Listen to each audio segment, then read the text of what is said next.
And this morning, the CS for Public Service will be responding to question. One question will be coming from the nominated Senator, Karen Nyamu, and the Senator will want the Cabinet Secretary to provide details on the government's plan to commercialize the National Youth Service, commonly referred to as NYS. Some activities at the entrance of the Senate chambers. That is an indication that the Speaker's procession is right on its way inside the chamber. That is the procession of the Speaker of the Senate, Honorable Amason Jeffer King, there, making his way into the chamber to preside over this morning's sitting. Allow me to now hand you over to this live broadcast that is brought to you by the Parliamentary Broadcasting Unit in partnership with Kenya Broadcasting Corporation. My name is Kamche Menza. Good morning. Na tuombe. Ewe Mwenyezi Mungu, twakusihi ututazame kwa neema nyingi na baraka, sisi watumishi wako ambao umeridhika kutuita kwa nyadhifa za uongozi katika jamhuri hii yetu. Tutakuomba utuwajalie na kufikiria mambo yote yatakayofikishwa mbele yetu kwa njia ya haki na uaminifu, ili kustawisha amani, ufanisi na heri ya nchi yetu na wale ambao haja zao umezikabidhi mikononi mwetu. Amen.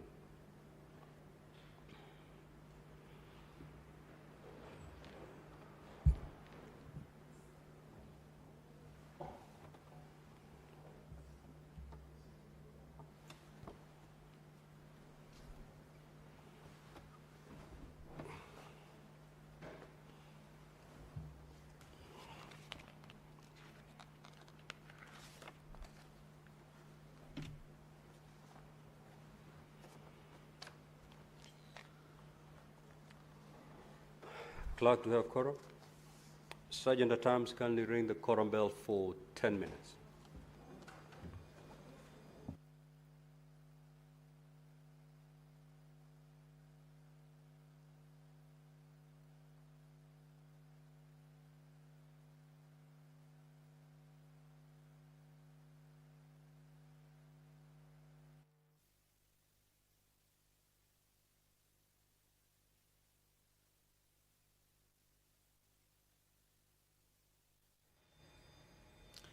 The prayer has been said and the chair taken, but from the look inside the chamber, clearly there are no enough members.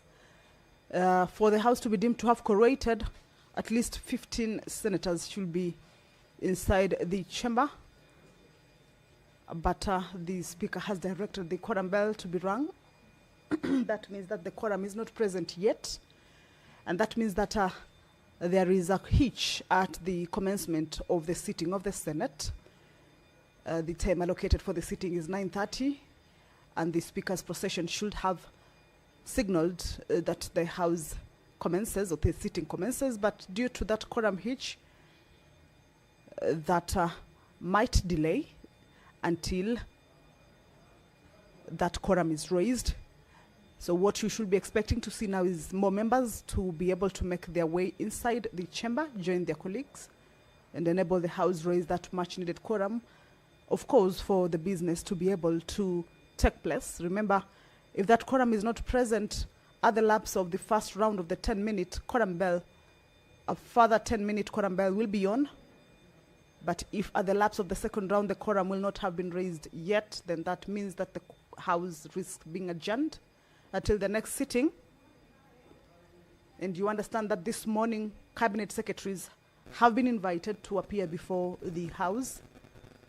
So we believe that the senators will avail themselves because Cabinet Secretaries have confirmed their attendance or appearance before the House to respond to those concerns that were forwarded to their ministries, of course, prior to their appearance this morning, to be able to expound on the concerns that the members have raised regarding matters that may touch counties, inter-county, national, regional, or even international. This morning, the Cabinet Secretary for Gender, Culture and Children Services, Hannah Wendot Cheptumo, is among the cabinet secretaries that are expected to appear before the Senate chambers to respond to various concerns.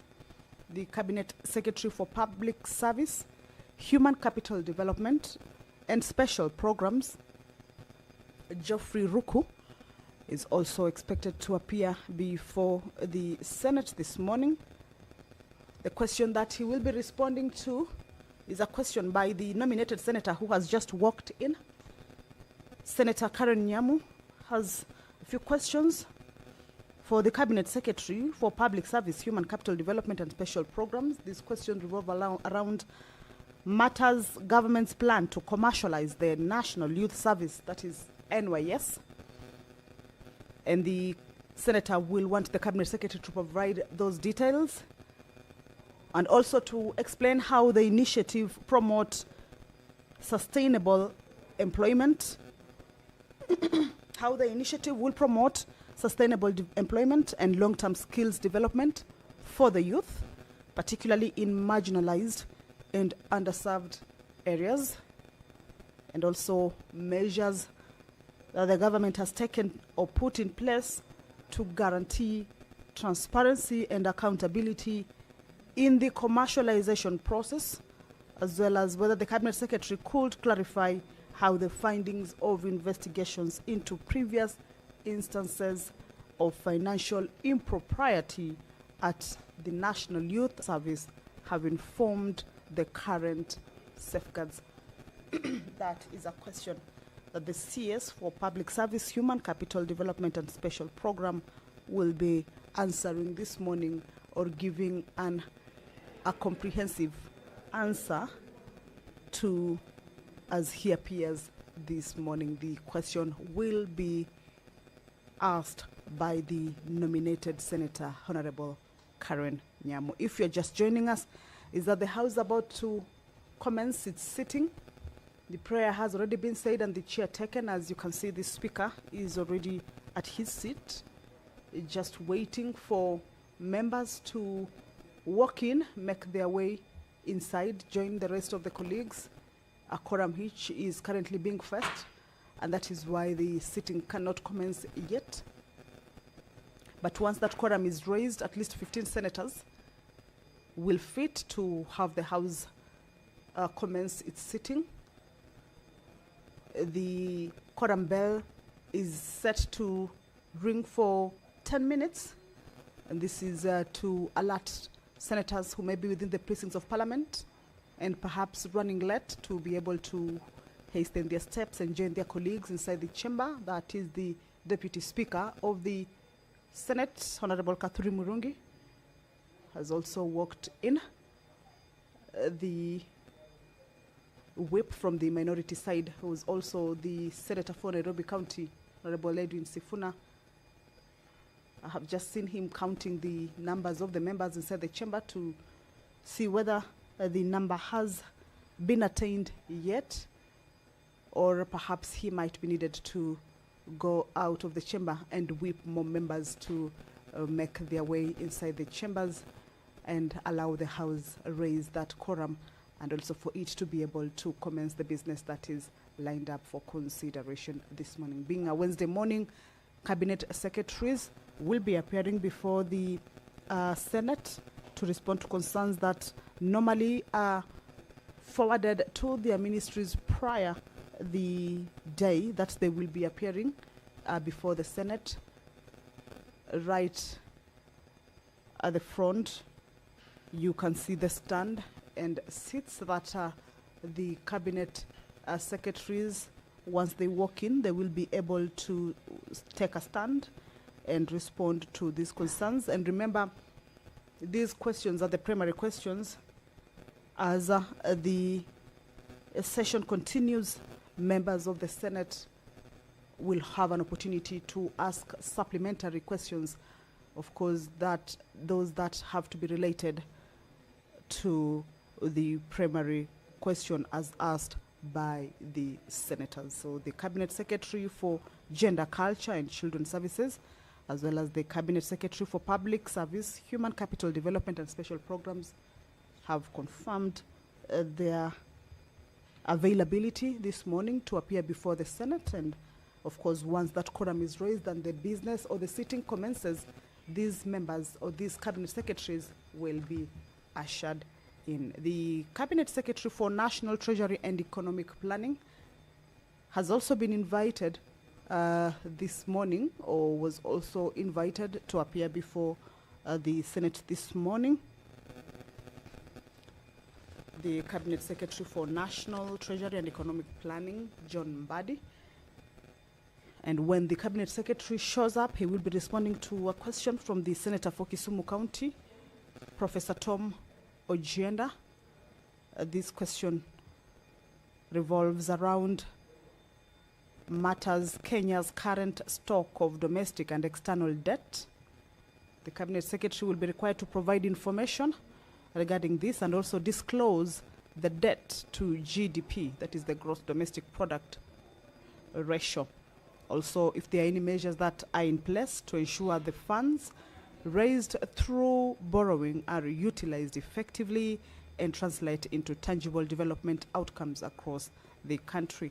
The CS will also, in line with that question, give answers to whether the National Treasury could consider developing a publicly accessible tracker that links each debt facility to its corresponding development outcomes.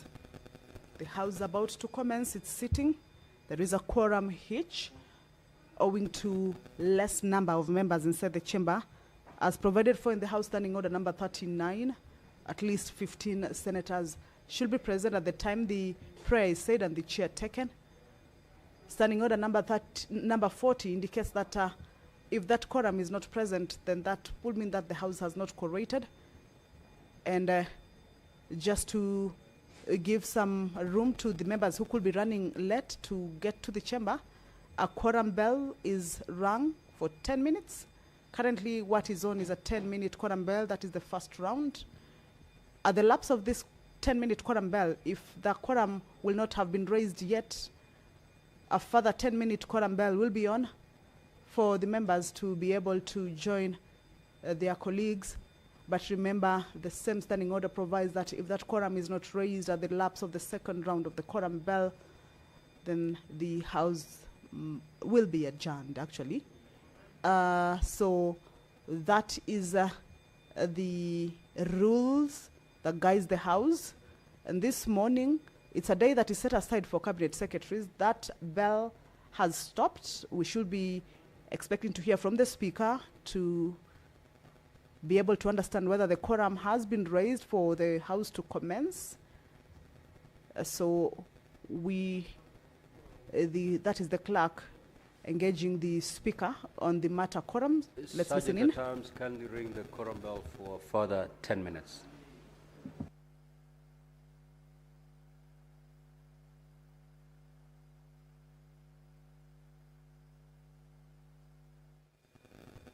So the Speaker has directed that a further 10-minute quorum bell be rung.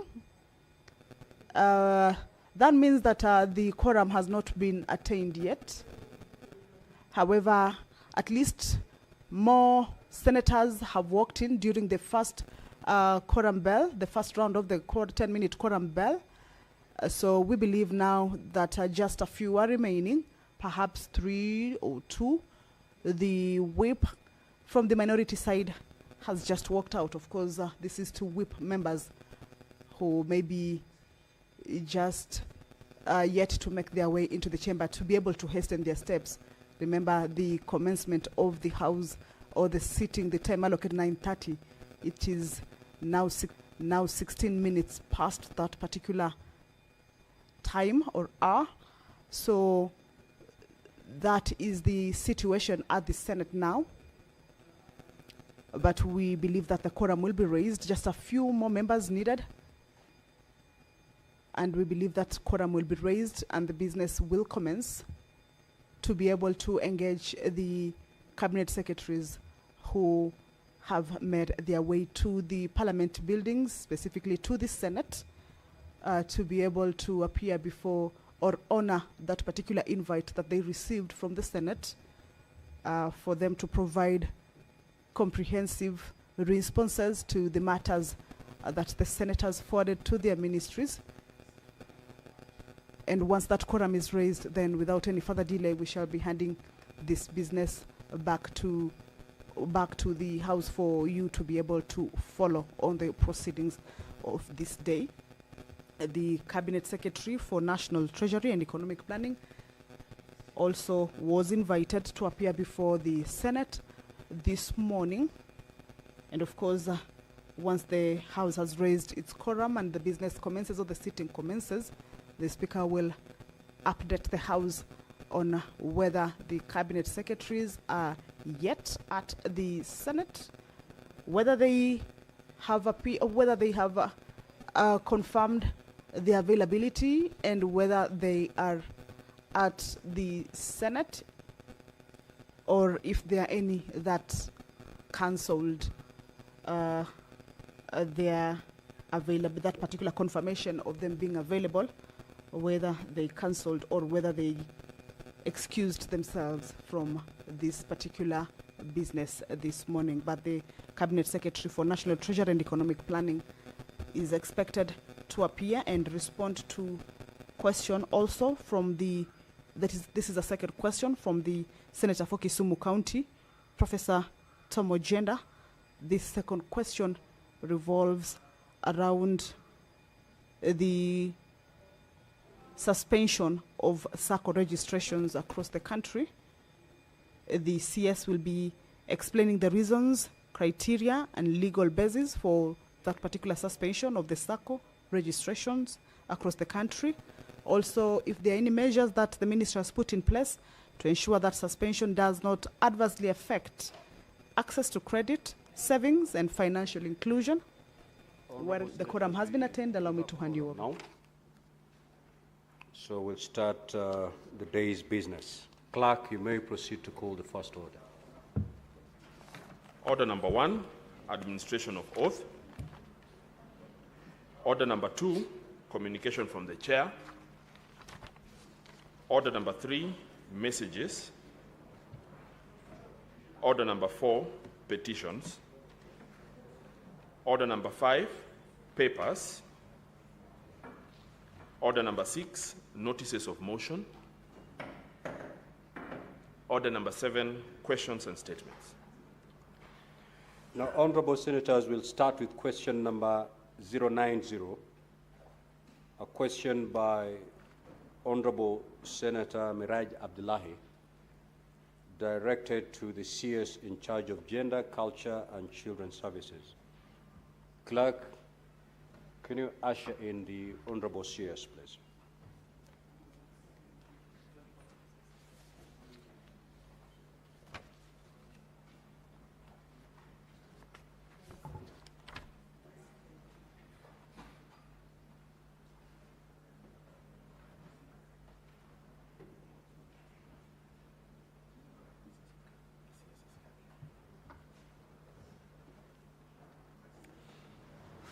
Honorable CS, welcome to the Senate once again. You're before this House for purposes of responding to question number 090. I will now allow Honorable Senator Miraj Abdullahi to proceed and ask that question. Thank you, Mr. Speaker, sir. Allow me to read my question number 90 and welcome Waziri.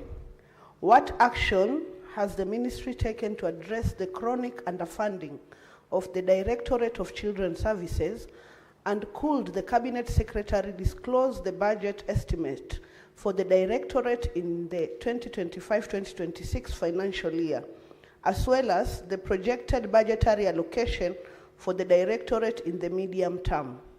B, what measures has the ministry put in place to ensure timely and full utilization of funds allocated for children's welfare and protection through the Directorate of Children's Services and the Victims Protection Fund? C, could the Cabinet Secretary also provide a breakdown of the number of children officers deployed to each of the 47 counties and specify the steps being taken to address the issues of officers being assigned to serve multiple counties simultaneously. Thank you, Mr. Speaker, sir. Honorable CS, you may now proceed to respond.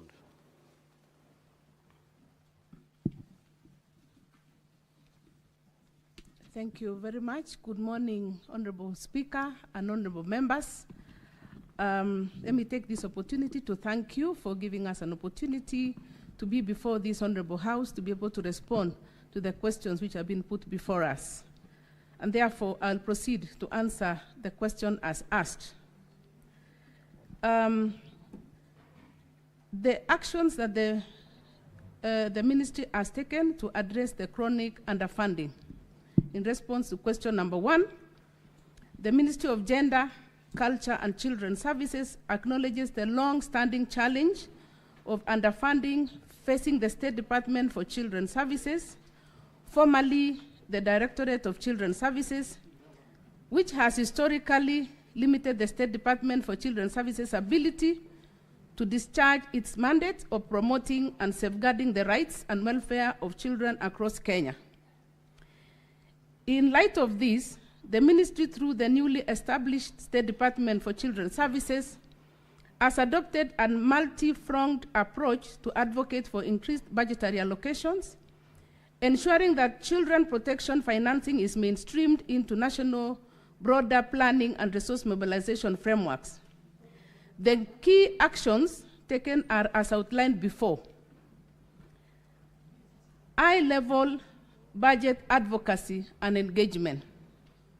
In May 2025, the ministry held consultations with the Departmental Committee on Social Protection of the National Assembly to make a case for increased investment in children's services. A formal request was submitted seeking an additional 10 billion above what was earmarked for the financial year 2025-2026, and the justification is emphasized as below. The urgent need to scale up children protection service delivery in response to rising cases of abuse, neglect, and exploitation.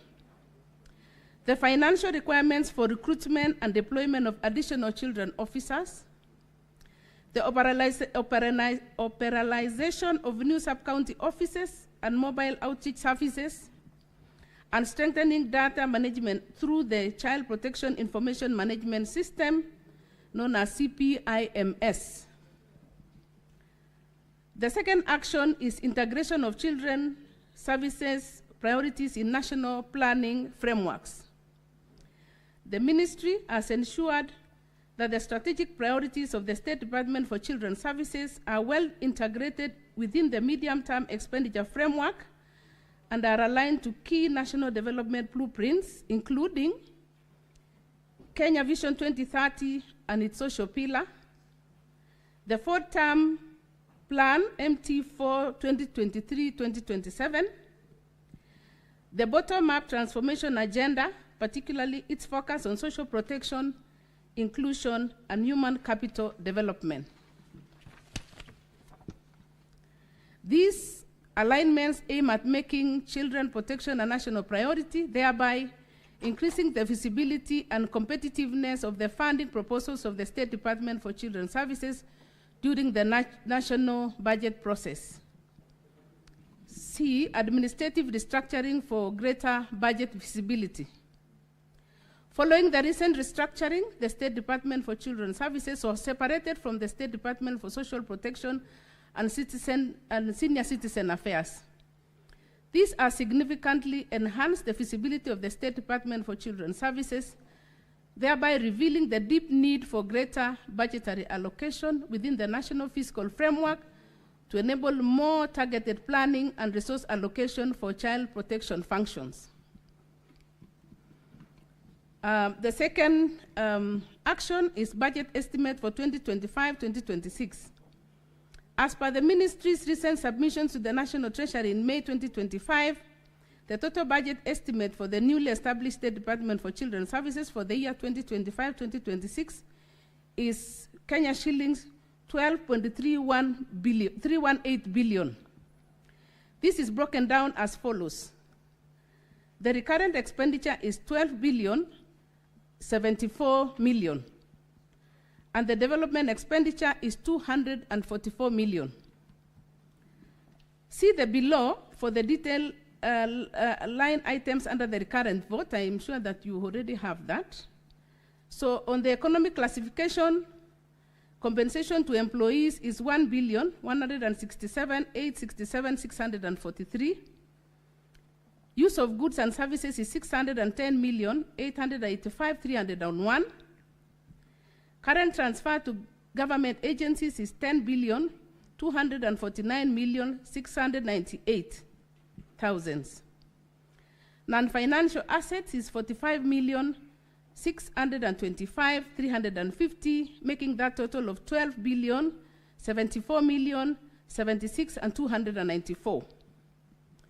Then we have cash transfers to orphans, what we call OVC. This is orphans and vulnerable children, which is 9,130,736.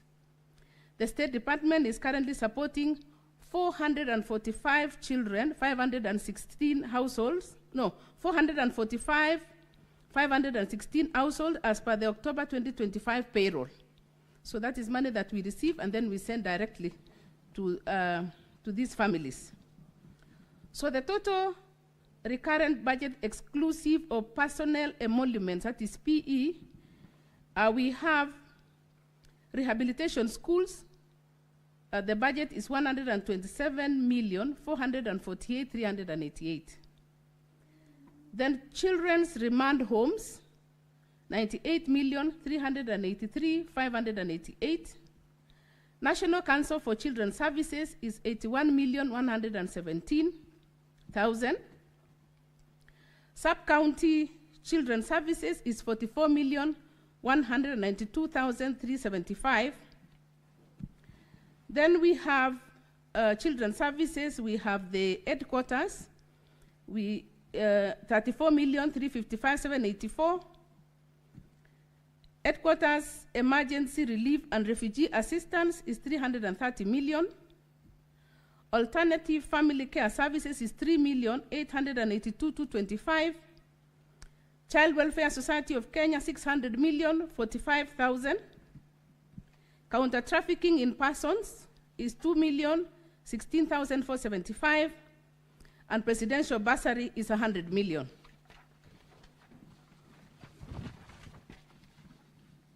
The National Assistance Trust Fund, victims of counter trafficking, we have 13,500,000. Kenya National Children Assembly is 6.3 million. Kenya Child Helpline 116 is that is an helpline that is open to all children, is 8 million. Children services at regional offices, 5,603,263. Cash transfers, which I already mentioned earlier, to is 9,130,736. 9,130,736,000. Street Families Rehabilitation Trust Fund is 180 million. Headquarters Administrative Services is 106,445,113. AIDS Control Unit 3,225,938. Information Communication Technology 10,786,813. Personnel Administration Services is 3,225,938. Finance and Procurement Services 7,207,688. And Central Planning and Project Monitoring Unit is 6,627,337, making a total of 10,909,434,589 Kenya shillings. We now go to the development projects. I will be able to mention the project and the approved budget for the year 2025-2026. Renovation of Meru Children's Remand Home is 1.96, that is in million. Construction of a kitchen and dormitory at Dagoretti Children Rehabilitation School, 15 million. Fencing of vocational rehabilitation centers and remand homes, 25 million.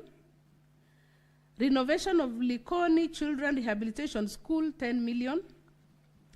Renovation of Nakuru Children's Remand Home, 11 million. Fencing of Ketathuru National Reception and Classification Center, 4.42.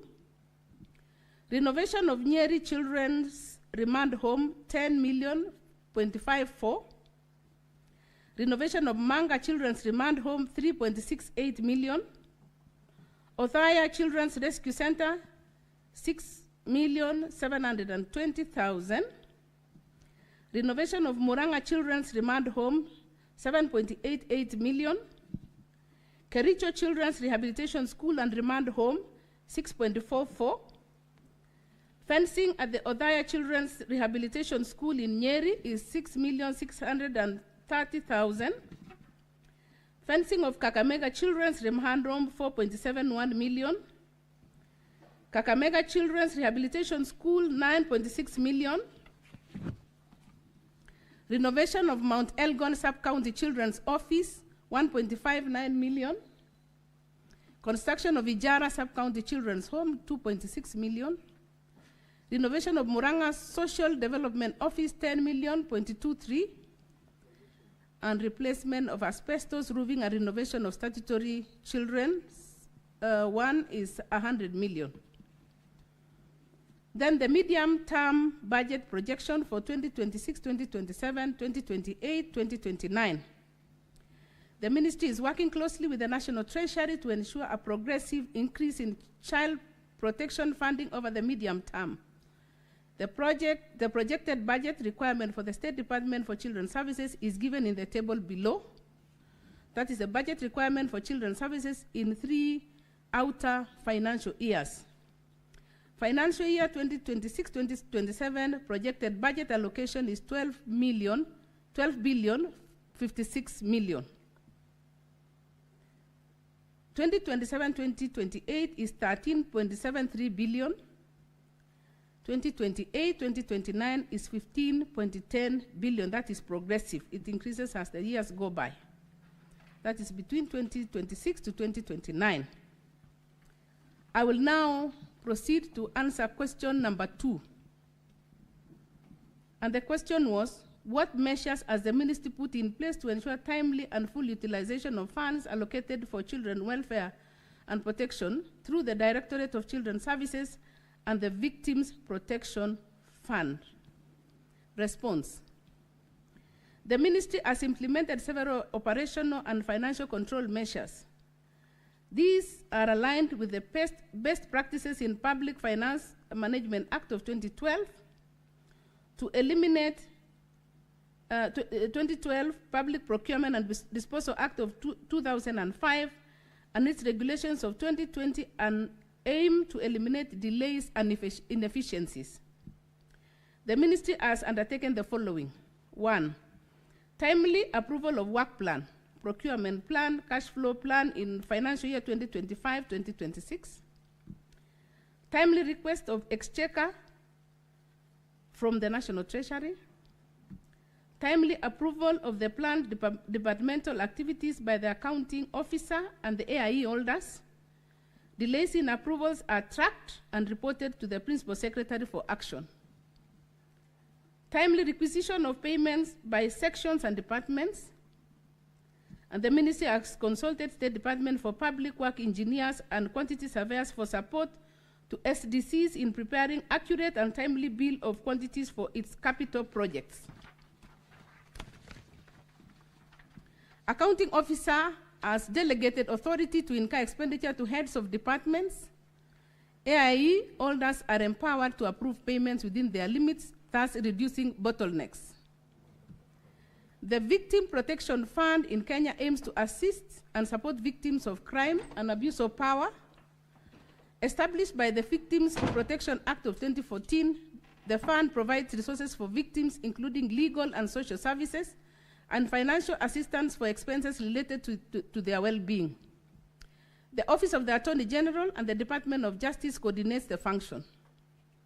The Ministry of Gender, Culture, and Children's Services also have responsibility over children's victims who are the most vulnerable and should be accorded priority treatment according to the Children's Act, Cap 141.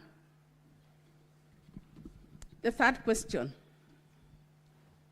which was, could the Cabinet Secretary also provide a breakdown of the number of children officers deployed to each of the 47 counties and specify the steps being taken to address the issue of officers being assigned to serve multiple counties simultaneously? Response. The breakdown of the number of children officers deployed to each of the 47 counties. As of June 2025, the number of children officers deployed nationwide to all 290 constituencies and to the 8 regions, 47 counties, and 353 operational sub-county offices was 714. This is shown in the table below. This is the list of all the counties. So in Baringo, the number of officers that are there are 20. Honorable CS, you don't have to. I don't have to read. Yeah, because that document has been circulated. So just paraphrase it and conclude. Yes, so I am guided, thank you, Mr. Speaker. So the total number of officers in the 47 counties, looking at the grand total is 714, and shows the variance. You'll find some other counties have more, others have less, and also because of the geographical distribution, that is something that I will address in the next few minutes as I give the analogy. So the ministry acknowledges the critical role that children officers play in safeguarding the rights and welfare of Kenya's children. In recognition of the urgent need to safeguard and strengthen the child protection workforce, the Ministry of Gender, Culture and Children's Services, through the State Department for Social Protection and Senior Citizens Affairs, with support from UNICEF, commissioned a national workforce mapping report, official, which was launched in April 2025. This comprehensive exercise, initiated in 2023, analyzed the staffing status, deployment patterns, caseload, and operational gaps across the country, and the key findings from the report are summarized below.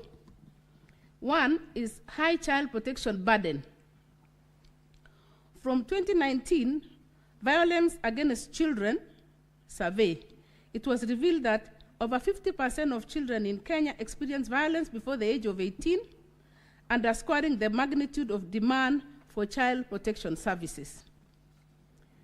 Then there is a severe staffing deficit. From the list that I gave earlier, which I read, currently we have 714 officers that are serving an estimated 18 million children nationwide. This translates to only 2.7 officers per 100,000 children, a ratio that falls significantly below both national needs and regional benchmarks. Operational and logistical challenges. The effectiveness of the officers on the ground is further hindered by inadequate induction and continuous training, unmanageable caseloads per officer, logistical limitations such as lack of transport and equipment, and uneven deployment, with some officers assigned to cover multiple counties, compromising service delivery.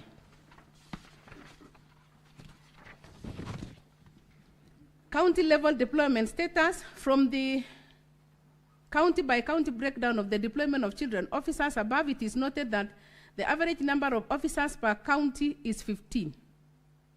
Officers are present in 353 out of 407 sub-counties. Some sub-counties with high child populations are fewer than 5 officers. In at least 12 counties, children officers are responsible for more than 1 sub-county, leading to overstretch and burnout. Several sparsely populated counties are managed by a single officer, and in remote or sparsely populated counties, e.g. Mandera, Turkana, Samburu, and Lamu, some officers are covering multiple sub-counties due to workforce shortages. So the ongoing and planned interventions. So to address these workforce disparities, the ministry has initiated a series of immediate and long-term reforms as outlined below. Short-term to medium-term interventions. Recruitment proposal for the year 2025-2026. A proposal to recruit 500 additional children officers has been submitted to the Public Service Commission with the aim of reducing the burden on existing officers and eliminating multi-county, sub-county coverage by single officers. Targeted and equitable deployment, guided by the Ministry's strategic plan and operational data, staff rationalization will be prioritized in underserved counties and ensure station-based postings rather than regional assignments. Structured induction and training. We shall conduct comprehensive induction for recently recruited officers and continuous professional development for other officers to enhance the quality of child protection interventions at the grassroots. Digital workload management via CPIMS. The Ministry is scaling up the Child Protection Information Management System to enable centralized workload tracking, remote case supervision, real-time workload balancing, and evidence-based deployment decisions. Those were now the short-term, medium-term interventions, and we now go to long-term and structural reforms. Strengthening the social service workforce. The Ministry is taking steps to professionalize and stabilize the social service workforce, including liaison with other stakeholders to professionalize the social workforce, to regulate and accredit social service practitioners. Currently, the private members' bill that was in the National Assembly titled the Institute of Social Work Professionals Bills 2025 number 17, which was to establish a council. The bill was passed by National Assembly on 9th October 2025. Proposal to formally integrate child protection volunteers into the workforce through stipends, structured training and supervision, and restructure it to reflect the structure of community health promoters who are very effective on the ground. Gradual shift from reactive casework to preventive and community-based services. Workforce planning using MIDSS. The Ministry has developed and operationalized a multivariable index of demand for social services. This tool ensures equitable staff allocation by considering geographic remoteness, socioeconomic indicators, incidence of child rights violations, and existing caseloads per sub-county. 8-year expansion plan. To meet Kenya's long-term child protection needs, the Ministry has adopted a phased staffing plan covering all 407 sub-counties. Year 1 to 3 is to fill existing 691 vacancies in the approved staff establishment. 2, recruit essential administrative and support staff. And 3, to operationalize 283 sub-county child protection offices. Year 4 to 8 is to scale up to full coverage in 407 sub-counties and to recruit an estimated 7,126 children officers and 1,432 support staff.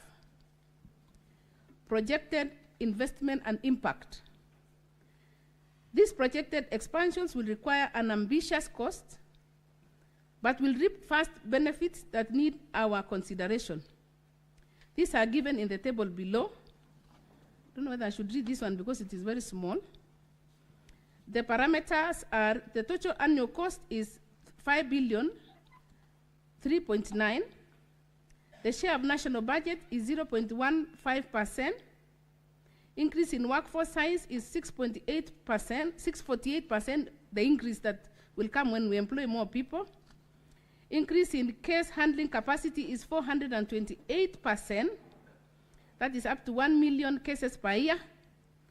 And then finally, it will bring a reduction in GDP loss from violence against children. So once we deal with that issue, the violence against children will reduce from 4.8% to 2.33%. I submit.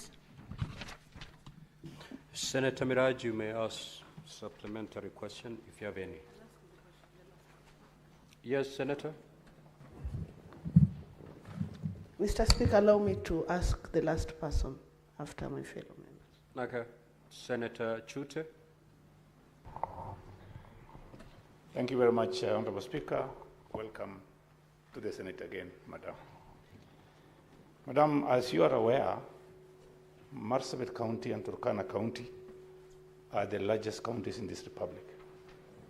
And I'm surprised to see in your response, you have officers in Marsabit County only 9, in Turkana County 11, and in Kajiado County, you have 28. So my question is,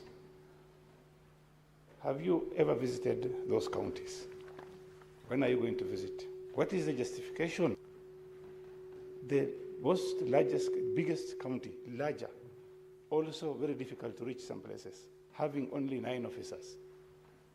And county of Samburu having Kajiado having 28 officers. Thank you very much, Honorable Speaker. Senator Kinyua. Thank you, Mr. Speaker. Karibu Waziri. My question is, I would want to know, you have indicated that you had a formal request of an increment of 10 billion for the purpose of increasing the number of your officers, as well as scale up children protection.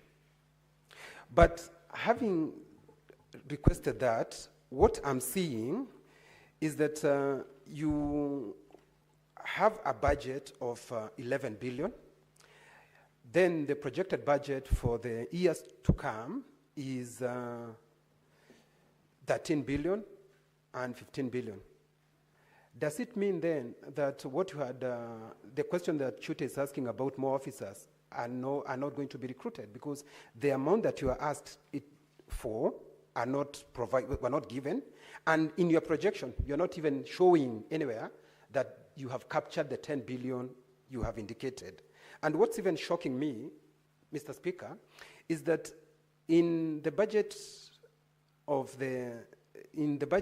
I am seeing 100 million is provided for presidential bursary, vis-a-vis the development, which I'm seeing is only given 244 million. Seriously, Mr. Speaker, it's the same thing that you're getting even, I'm saying this because I sit in the Committee of Education. It's the same thing I see even in our counties. They are using money to give bursaries that are not supposed to be given to the bursaries. So my question is, if it's a presidential bursary, is it not supposed to be anchored in the State House budget? Thank you, Mr. Speaker. Senator for Meru County, Senator Kathore. Thank you, Honorable Speaker, for this opportunity to ask a supplementary question. But before I do that, Mr. Speaker, I want to thank you because I know the ministry, you know there is a time we approved my travel to the UK to go and seek for attend a meeting. They are trying to seek funds to connect children in the institutions back to families, Mr. Speaker. So I want to thank you first and foremost for that. And then my question is this, Madam CS, whether you are aware that Meru is leading in teen pregnancies. And my statistics is like almost, we have 4,000 children who have left school this year because of teen pregnancies. Last week during the, I think grade 6 and 9, 17 girls did the exams in Nyambene Hospital in Maua, while in the maternity ward. So that is the statistics, Mr. Speaker, for only 1 week. So it shows every week there are almost 20 children who are in the maternities in Meru. So, Madam CS, what are you doing as a ministry in charge of children, at least to ensure that we reduce or we stop completely those teen pregnancies? If I check on this list, the officers in Meru are only 12, Mr. Speaker. Meru has 9 constituencies and 15 sub-counties. So it means there are some counties with no children or child officer or children officers, Mr. Speaker. So what is your ministry doing? And if we come to your proposal, short to medium-term interventions, you are saying you have a proposal to recruit 500 additional children officers this financial year. Have you been okayed, or do you have that budget to recruit 500 additional children officers, or this is just a proposal that you have given the Public Service Commission? Thank you, Honorable Speaker. Senator Essie Okenyere. Thank you, Mr. Speaker. I wish to find from the Cabinet Secretary, because my observation is previous attempts to rehabilitate or reintegrate street families into homes has failed because we do not have a report on the same. So my question to the Cabinet Secretary is, what measures does your ministry have to actually get street children out of those streets so that they are reintegrated back to society? Because allegations are we have cartels who are using those children as beggars and using them to make money. So, Cabinet Secretary, I wish you shed more light on that, because my observation as stated is that that has failed previously, because we do not have data from your ministry indicating street children who have been reintegrated or rehabilitated. Thank you. Senator Eddy. Thank you, Mr. Speaker. And I'm glad to see the CS here. She got back to work, and she has been doing a lot that she could do within the time that she's come in. But my question is, what are the targeted programs that you have for kids who are faced with high-level conflicts? Because when conflicts come in some areas like where I come from, specifically in Kuria, right now there's a serious conflict in Kuria, Kuria East, a place called Timaru Guitembe, where mothers have not been able to farm for the last 2 years. They can't farm, they can't get food, and yet they have children in that conflict that is going on between Kipsigis communities and people in Narok and Kuria side in Guitembe. And the children there cannot go to school, delayed schooling is going on there, and a lot more problems in terms of feeding. What is the targeted program for this kind of people that you have, particularly for Migori? And on the rider to that is also the people who have been affected by floody areas, those vagaries of nature, where kids are then affected, they cannot go to school. This is happening in places like Kabuto, in the Nyatike constituency where I come from in Migori. What are these targeted programs that you have for them, and is there a budget for them that can be able to help the people of Kuria and the people of Nyatike to get some support for their children to go to school and to feed? I thank you, Mr. Speaker. Senator Mwenda Gataya. Thank you, Honorable Speaker, for that opportunity. I would wish to get this clarification from the CS. Madam CS, you know, most men who are survivors of gender-based violence are normally dedicated. And because of our masculinity, many cases go unreported. You know, they just go in silent, they are never attended to. So what is it that the ministry is doing to make sure that men who are subjected to gender-based violence are also taken care of? So that maybe Senator Gataya, that has no bearing to the question that has been asked. It's a societal issue. We are discussing children and matters related to children. That is the primary question. We have children who are also being... I rule that your question is not a supplementary question. If you have another one, you may proceed to ask. If you don't, kindly... Thank you, Speaker, for your guidance. Senator Mbugua. Thank you, Mr. Speaker. Madam CS, there were reports from some government quarters that your ministry intended to abolish the children homes for home care-based model. I would like you to tell this House what is the current status, and also tell this House how many cases of child abuse have been reported in the children homes. Thank you. Senator Wakili Hillary. Thank you. Thank you, Mr. Speaker. And I would like to appreciate the Honorable CS for the responses that she's provided to this House. My supplementary question, Mr. Speaker, is regards to the cash transfers to orphans, vulnerable children, amounting to 9.1 billion, which from the report you've been given supports 445,516 households. Could the Honorable CS be able to have statistics on how this has been distributed across the country or across the counties, the 47 counties, together with statistics on the distribution, if any, of children officers deployed to the 47 counties? I ask this, Mr. Speaker, because I note in Bomet County, which is one of the 5 counties where we have a lot of vulnerable children, as per the statistics of 2024-2025, they have got only 16 children officers compared to Kajiado, Nairobi, and Homa Bay, which they fall into the same category. Thank you, Mr. Speaker. Honorable CS, you may now proceed to respond.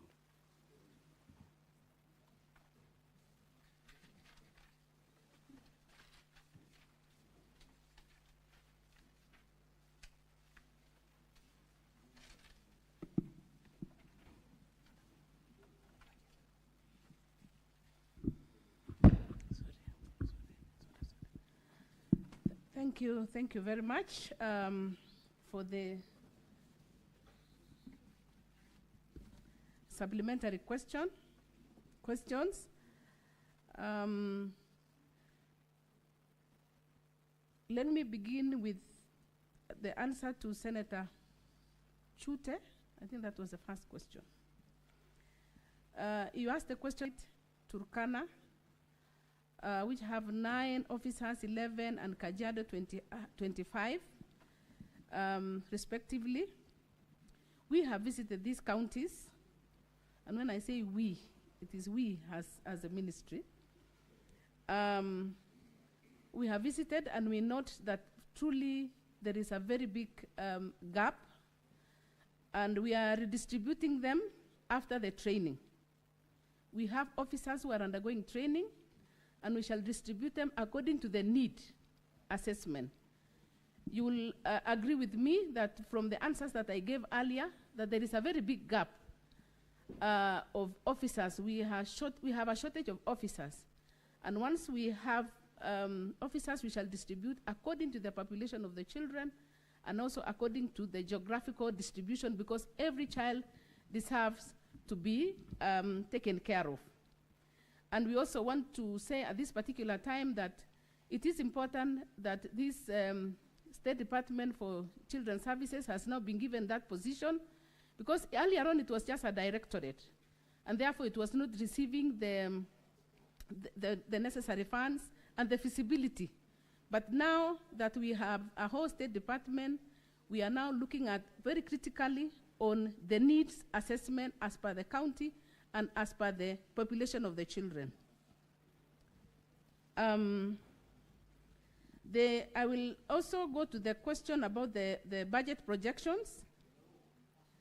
We have, let me first of all go with the issue of the teenage pregnancies. The senator from Meru has asked about the leading, that Meru is one of the counties that are leading in teenage pregnancies, and that 4,000 of them have left school.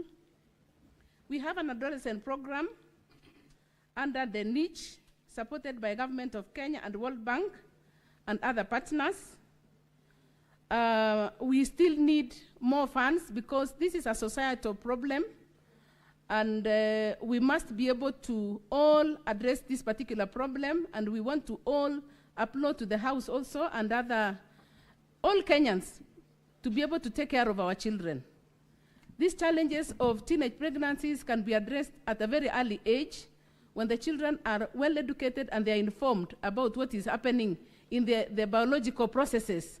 And therefore, it will not be left only to the State Department for Children's Services, but all Kenyans. Let us all reach out to our children, especially when they are on holidays, to be able to take care of them, to ensure that they don't fall into this issue of teenage pregnancy.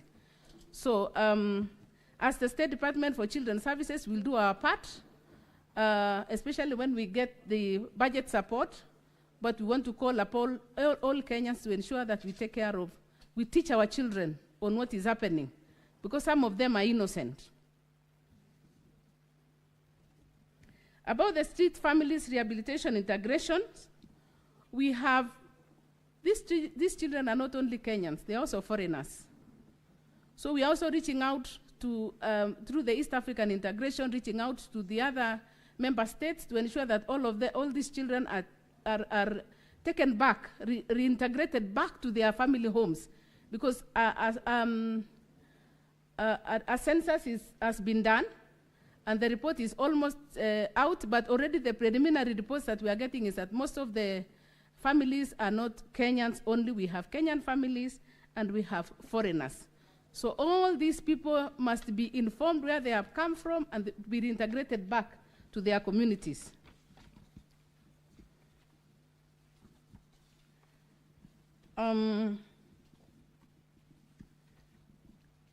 Senator Mugo asked about the issue of abolishing the children's homes. It is an ongoing program because the policy of the government is to reintegrate the children back to their societies. Because children grow up better when they're in families. And we even asked a question, what happened to the children when there was corona? And we were told that most of them were in their homes.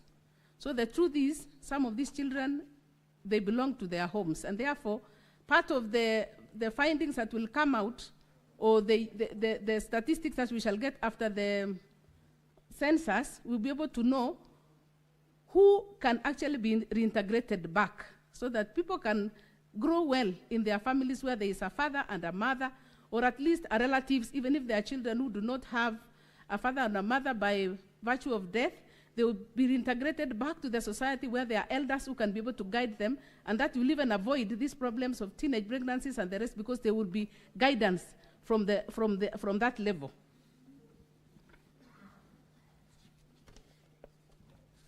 About the budget requests, we have a budget request of 5 billion which was made, but was not allocated by the National Treasury. So budget for recruitment on the current financial year is not available, but the staff establishment has been forwarded to the Public Service Commission for approval. I will again repeat the same thing, that it is because initially it was just a directorate, but now that it is a whole State Department, we are able to negotiate for budget support for this particular State Department to be able to address the needs of the children. The targeted programs of the children who are in conflict with the law.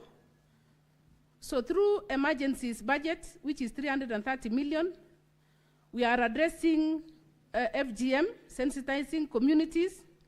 We are giving what is called psychosocial support for families and the children who are affected.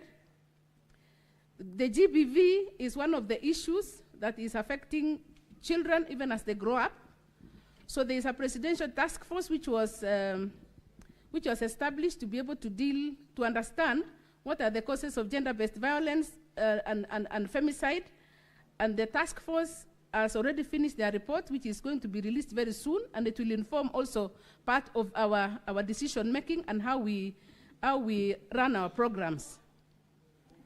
We have 44,000 children that are currently in institutions, and we have a strategy through the National Care Reform. In the year 2022 to 2032, we intend to transition children from these homes. We intend to transition all of them to their families. And it is not going to be done quickly, because we cannot again send children to places that have not been properly looked at.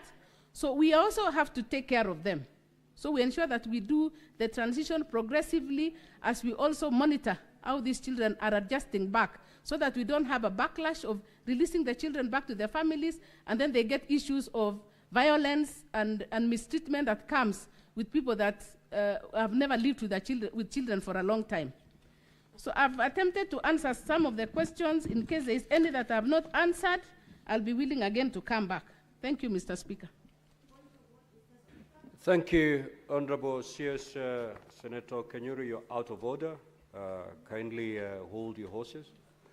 Thank you so much, Honorable CS. The Honorable CS has said that he's willing to engage further. So you, Senator Miraj, you are to be the last to ask your 2 supplementary questions. You may proceed. Thank you, Mr. Speaker, sir. Madam CS, there is a release on data by the National AIDS Control Council on the triple effect that at least 660 girls were defiled and are pregnant, summing up to 240,000 girls in the year 2024 who were defiled and are pregnant.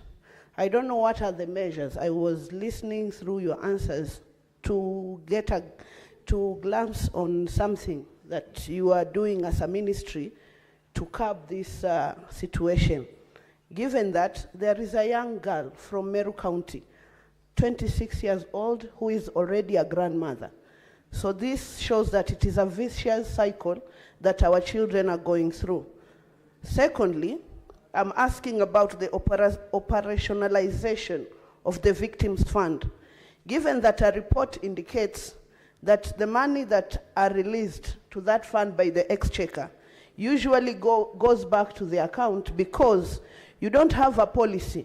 There is no single child victim that has received any funding from this fund. What are the measures that you are taking as a ministry to make sure that this fund is fully operationalized, given that the board sits, withdraws per diems from that fund, but yet the core function of the fund is not working? Thank you, Mr. Speaker, sir. Now, Honorable CS, as you respond to the questions by Senator Miraj, kindly address the question asked by Senator Essi or Kanyuri. Proceed, Honorable CS.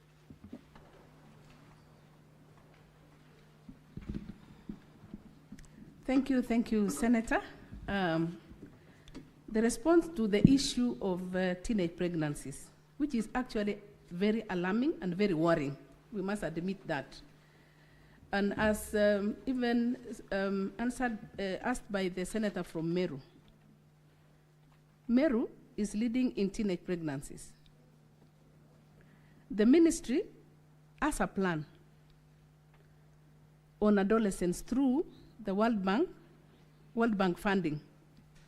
Currently, we are awaiting disbursements of funds to implement, because it is a standalone, it is a problem that you are seeing in Meru, but there are so many unreported cases of these adolescents.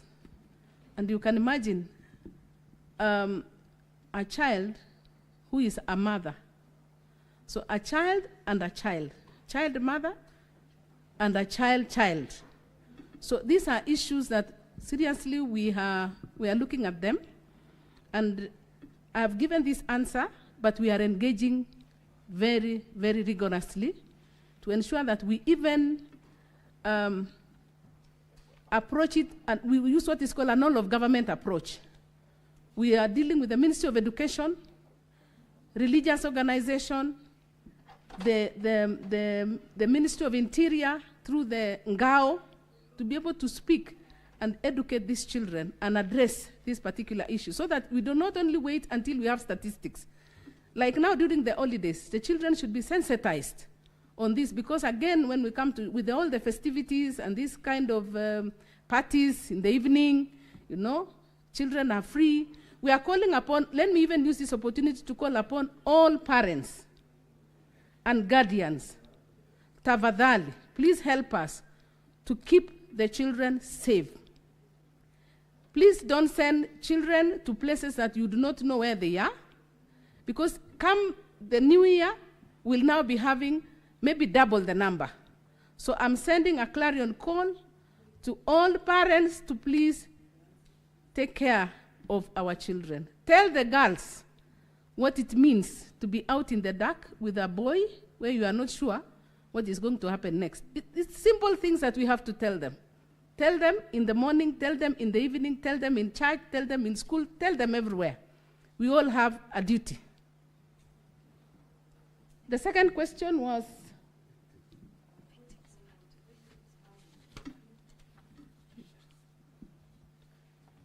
just allow me, let me get it. There's the question on street families that was asked by Senator Essie. Thank you. Street families, you are aware that we have Street Families Rehabilitation Trust Fund, which has carried out a study, conducted a study on street families. The report will be launched by December 2025, and which will help us to get interventions on what is to be undertaken. Because street families, you know, nobody belongs to the street. These are families who are living in the streets, and there are no street children. These are children living in the street. Nobody belongs to the street. And therefore, when we get this report, which is supposed to be launched by December 2025, it will first of all inform us how many children or how many families are in Nairobi, how many families are in Nakuru, how many families are in whichever town, and be able to follow up and say, where did they come from? Who are the leaders from that particular ground? What made those children or those families to leave where they belonged and come back to the street? Is it because of violence? Is it because of poverty? We also have issues where we are told that some of the children who are borrowing in the street are being encouraged by the money that people give. So we'll also be able to educate the masses and say, instead of giving money to the children on the streets, you can give them to a particular fund so that it can be used to reintegrate them back to their families. But this can only be done and be informed after we get the audit report, the census report of the number of families who are living in the streets and from where. Thank you very much. Now, Honorable Senators, we have spent 1 hour on this question. That should be adequate. We will now move to the next. Honorable CS, thank you so much for coming before the Senate, and thank you for your responses. We'll now move to question number 114 by Senator Karen Nyamu.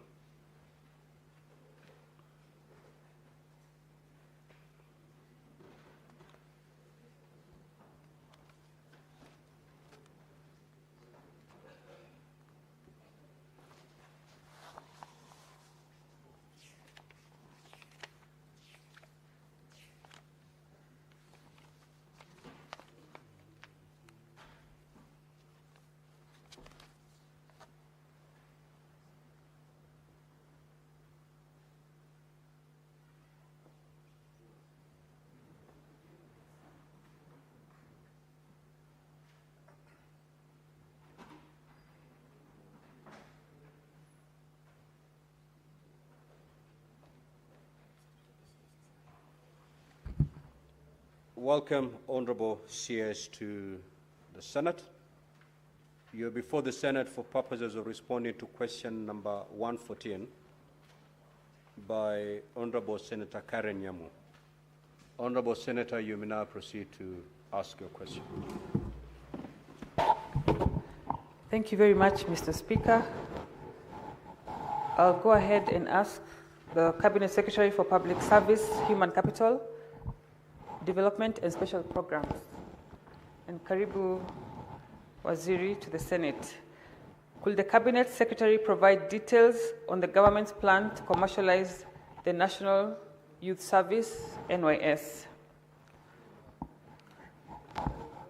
Secondly, how will the initiative promote sustainable employment and long-term skills development for the youth, particularly in marginalized and underserved areas?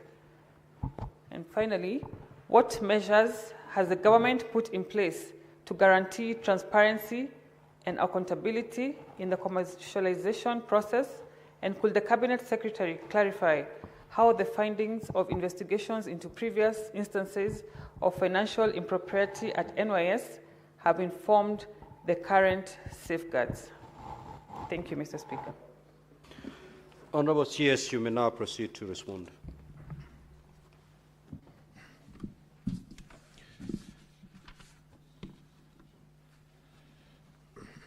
Thank you very much, Mr. Speaker, and to all senators, good morning. Honorable Speaker, I take this opportunity to thank you and the honorable members for the request for a response to the questions from Honorable Senator Karen Nyamo regarding government's plan to commercialize the National Youth Service. Allow me to respond as follows.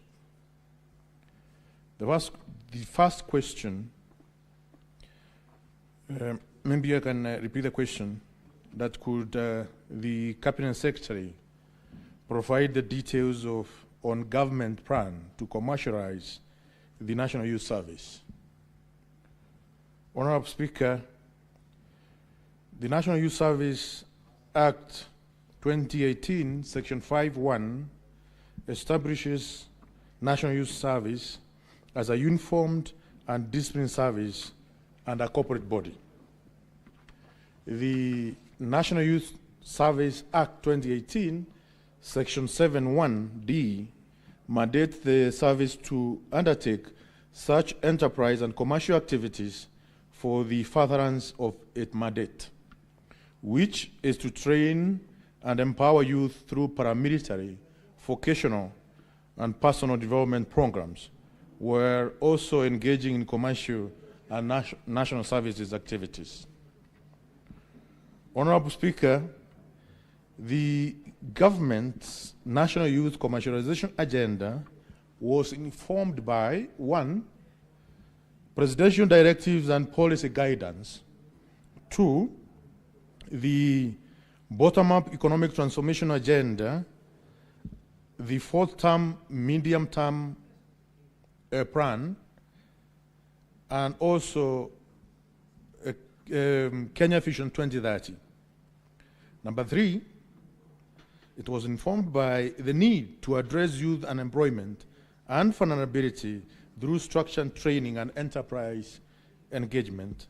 And number 4, it was informed by the need to commercialize service resources,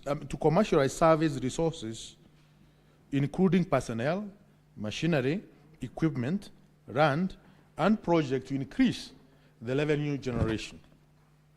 Honorable Speaker,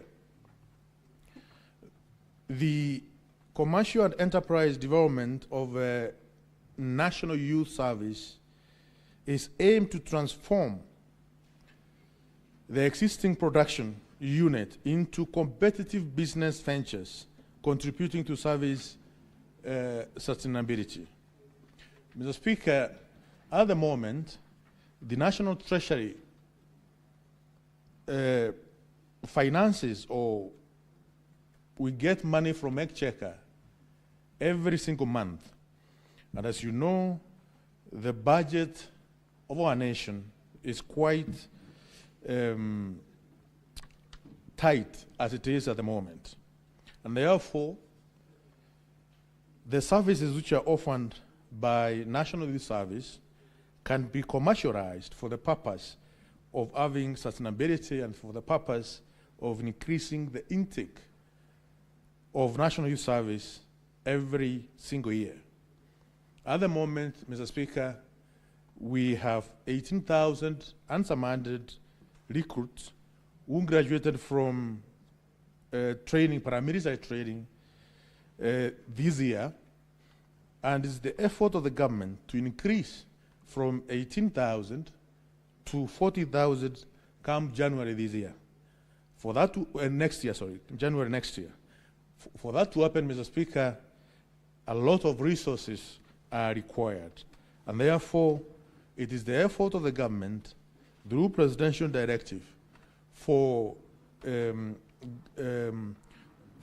government to think probably not out of the box, but without the box, so that we can have and raise resources to mop up all our young men in different constituencies and counties across the country, so that they can gain skills and can be trained in paramilitary training.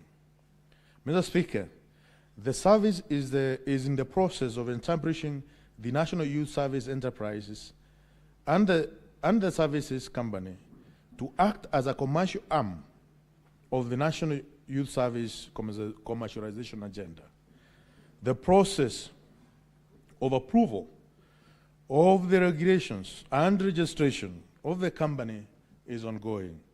At the moment, the registration of that company, of this company, is at the Attorney General's office.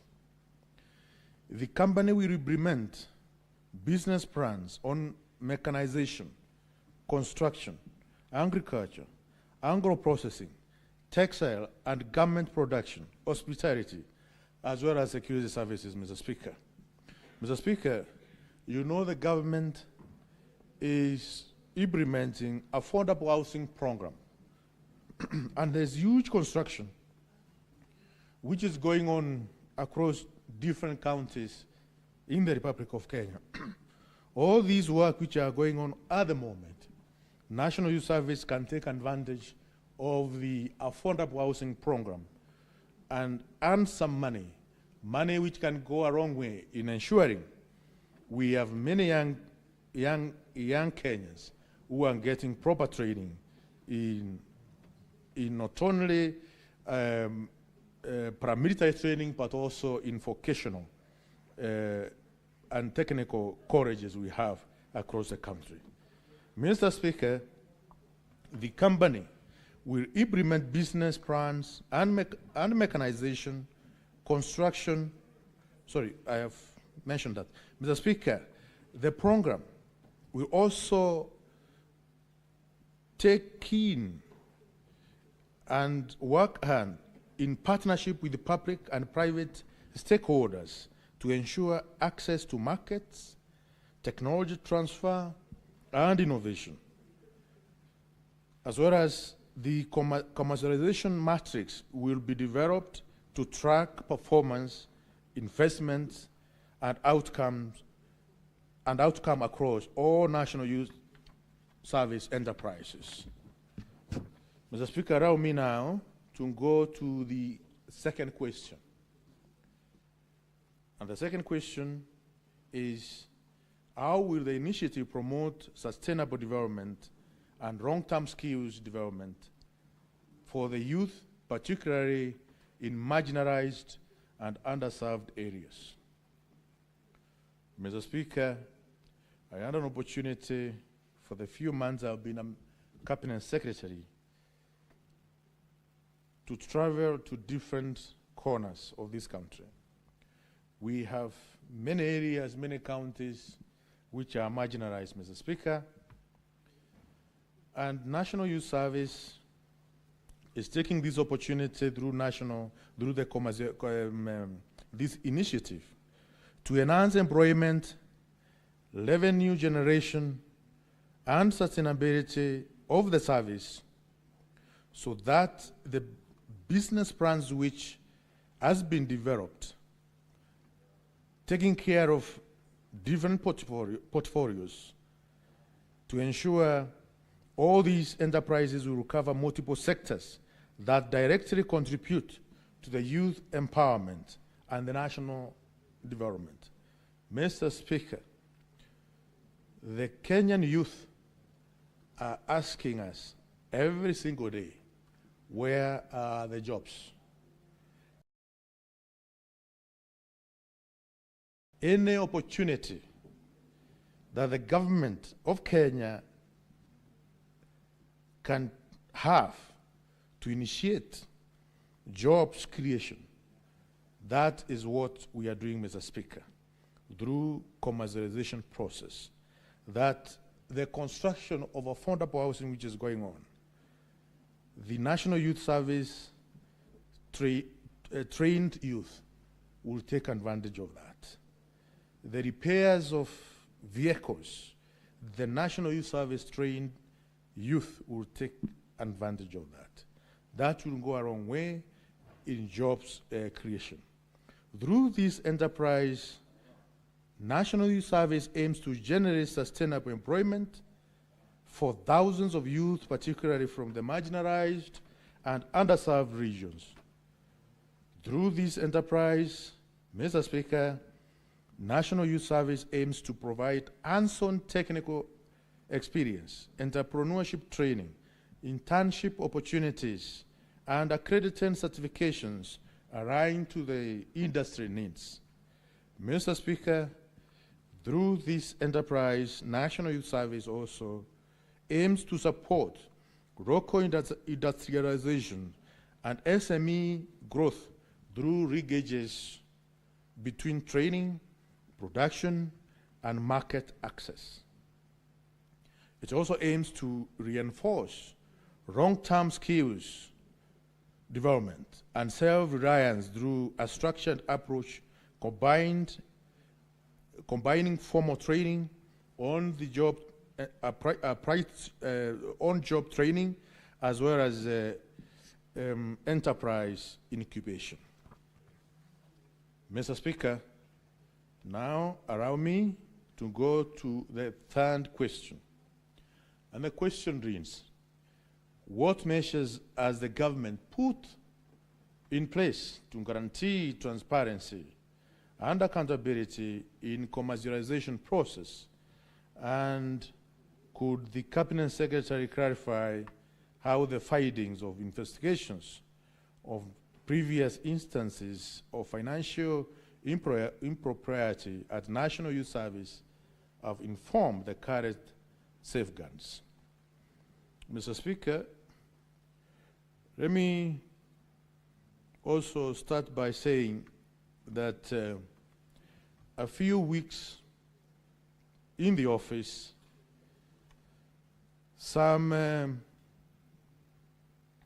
reports were raised by ESCC that we have ongoing investigation at National Youth Service, and ESCC informed my office that the 3 employees of National Youth Service who could be committing crime. I took actions immediately, Mr. Speaker, as the minister in charge, to ensure the 3 officers step aside until investigations are done, until their names are cleared. Those 3 officers are not in the offices at the moment, awaiting investigation to be completed by the ESCC, and we ensure, Mr. Speaker, that we are following the law as it is stipulated in different pieces of law. Mr. Speaker, National Youth Service is overseen by the National Youth Service Council, which reports to the Principal Secretary for Public Service and Human Capital Development, but also as a CEO in charge of the ministry, I have direct mandate to oversee what is happening in the National Youth Service. In line with the government commitment, Mr. Speaker, to strengthen the governance and accountability mechanisms during the commercialization of National Youth Service, the National Treasury has developed the National Youth Service Enterprise and Services Limits and Regulations under the Companies Act General Regulations. These regulations are designed to provide the legal framework for the establishment of state-owned enterprise that will manage and oversee National Youth Service commercial venture in a structured and transparent manner. Mr. Speaker, the framework anticipates that the company will introduce stronger financial management systems, clear separation between training and commercial functions, and enhanced accountability in enterprise operations. The National Youth Service Enterprise and Service Company will be managed by a dependent body with representation from the Cabinet Secretaries of the National Treasury and the Ministry of Public Service and Human Capital Development and the National Youth Service. Mr. Speaker, the NOI's Enterprise and Services Company will also be oversighted by oversight bodies, including 1, the Office of the Auditor General, Public Procurement Regulatory Authority, Ethics and Anti-Corruption Commission, and Directorate of Criminal Investigation. Mr. Speaker, when the matters were raised by EACC, I also instructed the Public Procurement and Regulatory Authority, PPRA, to go to NOIS and conduct an audit. And the report, they have submitted the report to my office, and we are working on that report. Therefore, Mr. Speaker, we are very keen not only to ensure the enterprise, which is soon to be registered by the Registrar of Companies, that it is managed in a proper way and there are no issues of impropriety, but also to ensure National Youth Service as it is today is in great health, is in good health. Mr. Speaker, also the body including the bodies include parliamentary committee such as Public Investment Committee, the Committee of Social Protection, and the Committee on Cohesion and National Integration also provide parliamentary oversight. Mr. Speaker, on the previous investigations, the lesson learned from the previous investigation is that it has informed the development of stronger internal controls, which at the moment are helping us to run National Youth Service in a proper way. Transparency in procurement and reporting systems.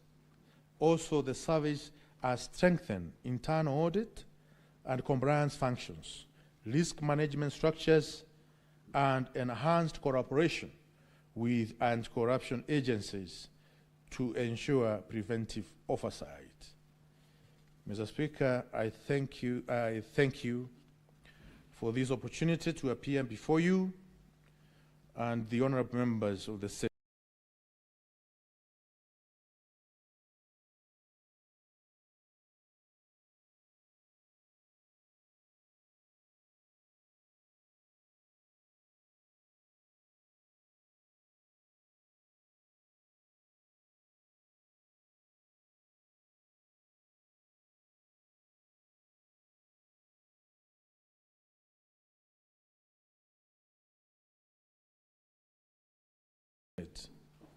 I submit. Thank you very much. Who represent a significant population of the youth, of Nairobi. Of the country. Thank you, Mr. Speaker. Senator Mwenyehaji Faki. Asante Mheshimiwa Spika, na pia asante waziri kwa maelezo uliotoa. Mheshimiwa Spika, nimesikia waziri akisema kwamba National Youth Service itakuwa ni chombo cha biashara na kampuni tayari inaandikishwa kwa kuta ofisi ya mkuu wa sheria. Mheshimiwa Spika, ikikumbukwa hapo awali ni kuwa hiyo itakuwa sio mara ya kwanza kwa jeshi la vijana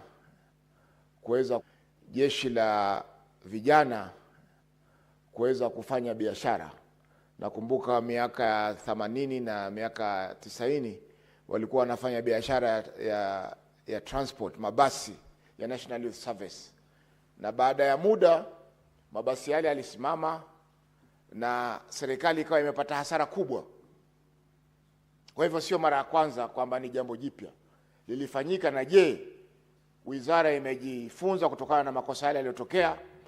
Pili, hivi sasa kuna mashirika kadhaa ya serikali ambayo yako njiani kuuzwa katika mikono ya binafsi. Vipi upande mmoja serikali inauza mashirika ambayo hayafanyi biashara, hayapati faida, na hata yale yanayopata faida kama Kenya Pipeline bado yanauzwa? Ni vipi sasa wizara inachukua shirika na kulipeleka katika mambo ya biashara ambazo biashara zile zinaweza kufanywa na watu binafsi? Asante Mheshimiwa Spika. Senator Katuri.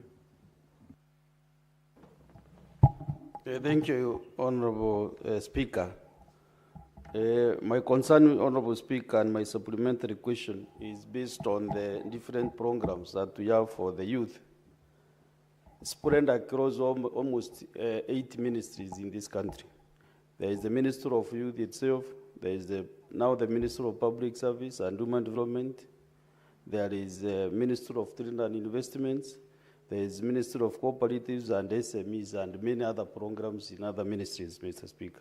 So I'm asking the CS Public Service, my good friend, Mheshimiwa Ruko, since you are unable now to know where to go for programs, is it possible that now you are in the public service, you consolidate all the programs into one item, one ministry, one shop, so that our youth in this country can directly go to one ministry and get all the services? Like now there are so many programs under the NYS, still there is the Minister of Youth itself. So do you think even though you are not the one who gives the directive, is the end of state, but at the cabinet level, do you think it is the right time that we consolidate all the youth programs and put them under one docket so that our youth don't get haphazardly programs which are run by all the ministries, Mr. Speaker, sir? Senator Maruma. Yeah, thank you, Mr. Speaker, for this opportunity to ask my supplementary question. Bona CS, how much do we use as a government in terms of budget to train the youths and our National Youth Service? So much so that if we say we are commercializing, then there's adequate justification that would save that money. But also, when you do business through National Youth Service, then you're going to get adequate money to maybe finance the Kenyan budget. That would be my question. And I don't know whether there is enough justification to commercialize NYS apart from the presidential edict.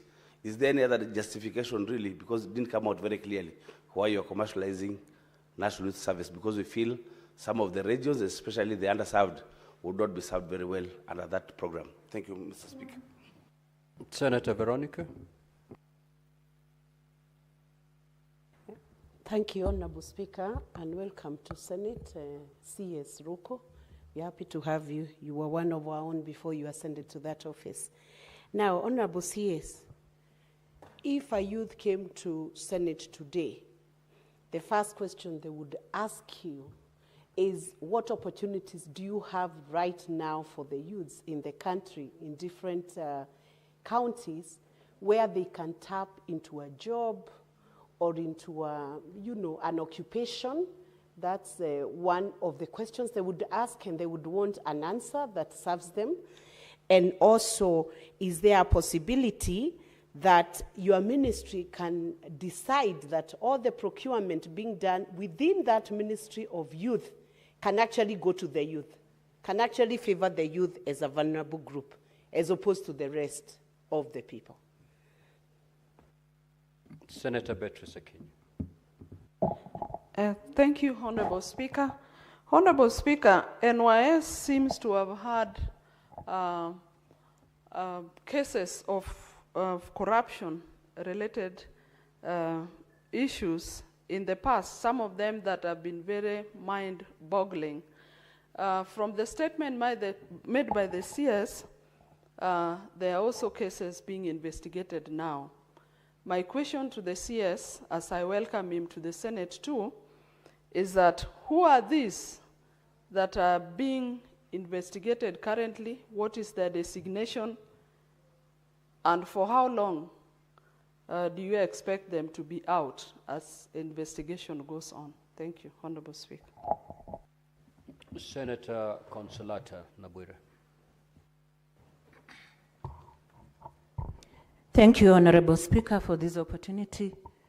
I also take this opportunity to welcome CS Rugu and the team to the Senate. You have presented your responses, and one that got my eye was the NYS having a roadmap to mount a diverse portfolio of enterprises for different sectors. My concern is, does NYS have any sustainable model to uphold these different sectors? Because seemingly all the enterprises that you are proposing are already in place, but we lack that sustainability model.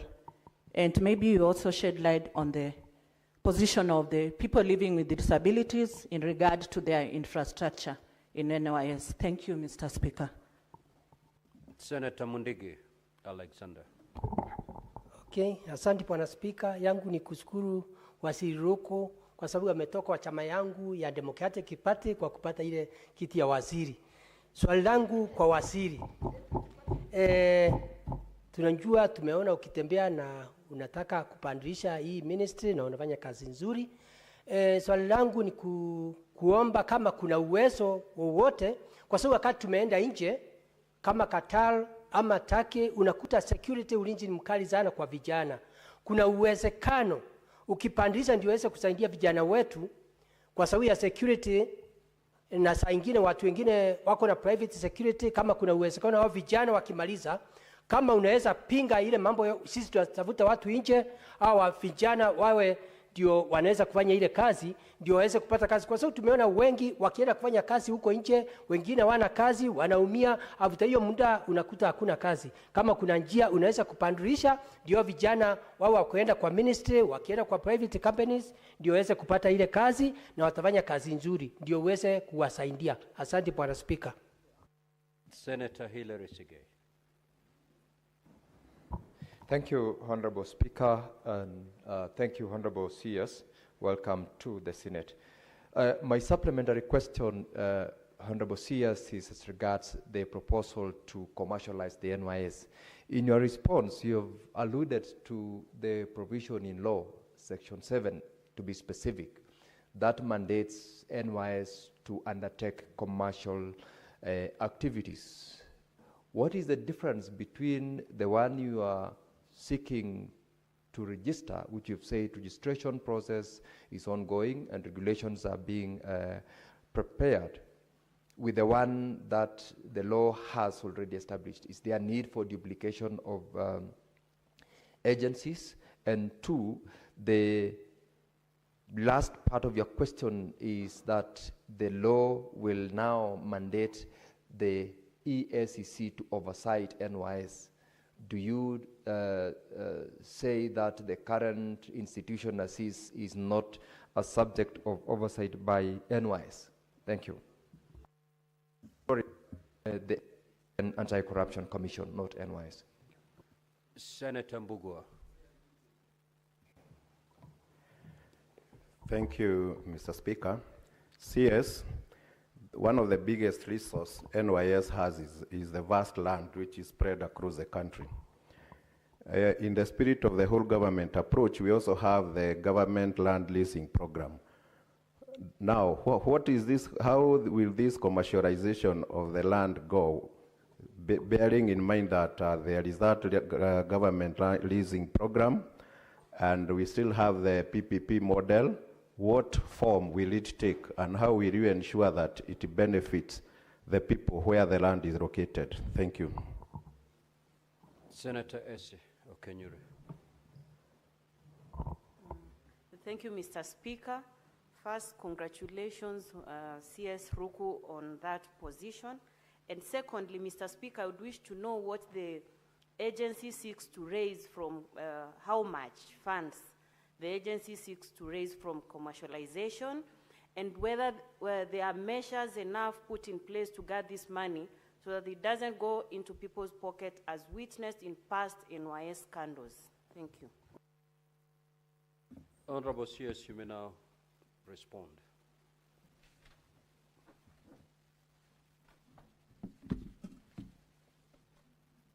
Thank you, Honorable Speaker, and thank you for the many questions. Mr. Speaker, first of all, let me make it clear that National Youth Service is not going to change from the way we know it at the moment. We are registering, National Youth Service is registering a company which is owned by National Youth Service 99% and National Treasury 1%. Therefore, this new company will have its own CEO or managing director, its own managers, senior managers. It will have other employees. We have an organizational structure which have been submitted through all government levels, including the Public Service Commission, to ratify the organizational structure. Therefore, Mr. Speaker,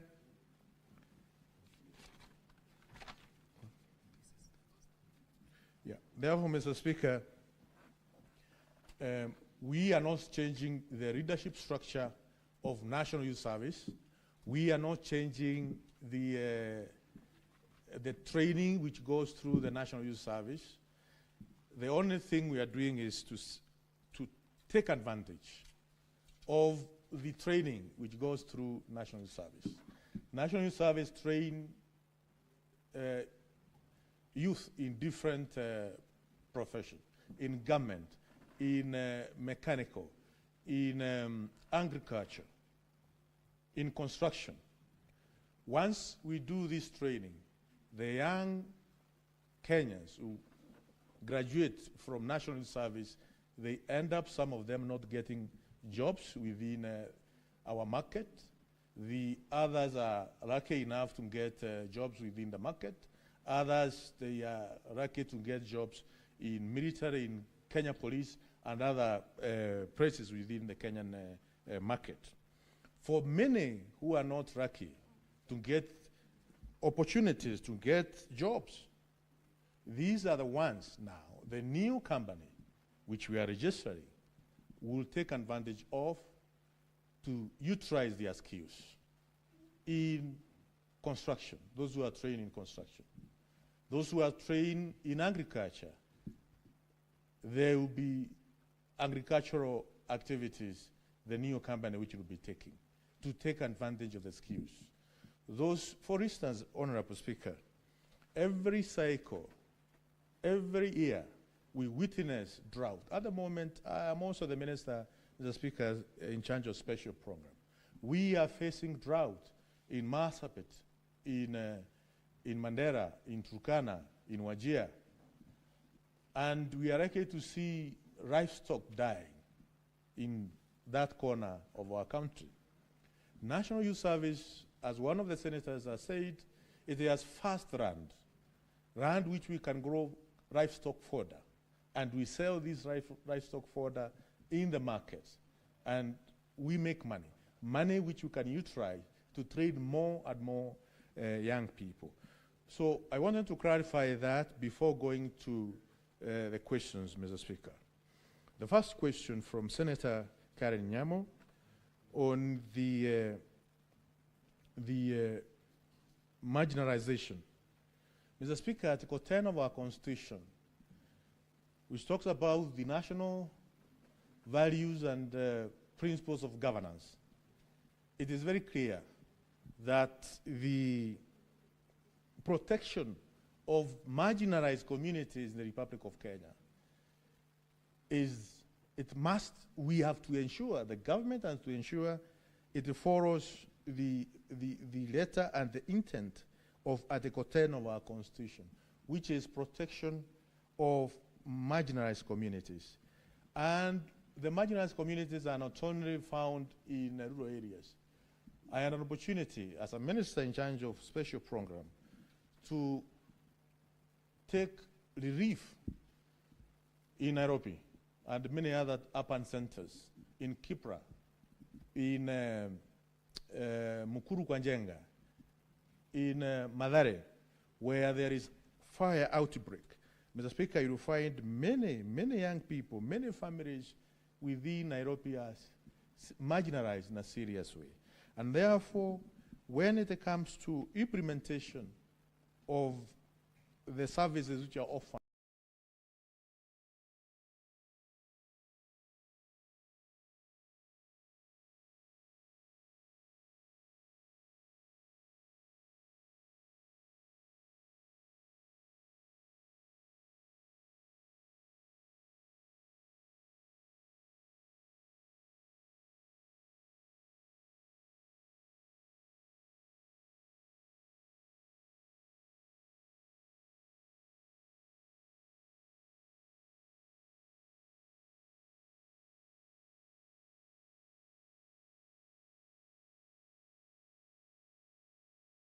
which will be offered by the new enterprise, and National Youth Service cannot take advantage of that money to enhance more training for the young people.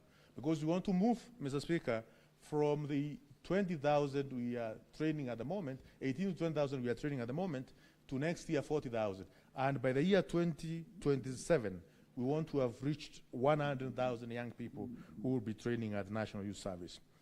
Mr. Speaker, we will take care, as a government, all the marginalized communities, both in urban areas and in the rural areas, because that is what our Constitution in Article 10 dictates. Number two,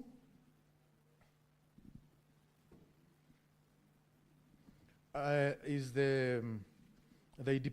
National Youth Service independent body from training, as well as how do we take care of sustainability, Mr. Speaker.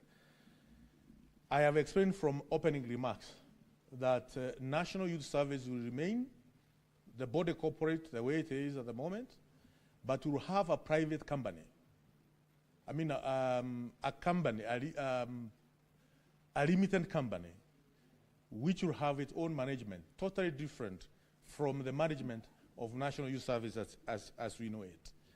So the limited company will not be managed by the Commandant General, who is the CEO or the senior most person in National Youth Service at the moment.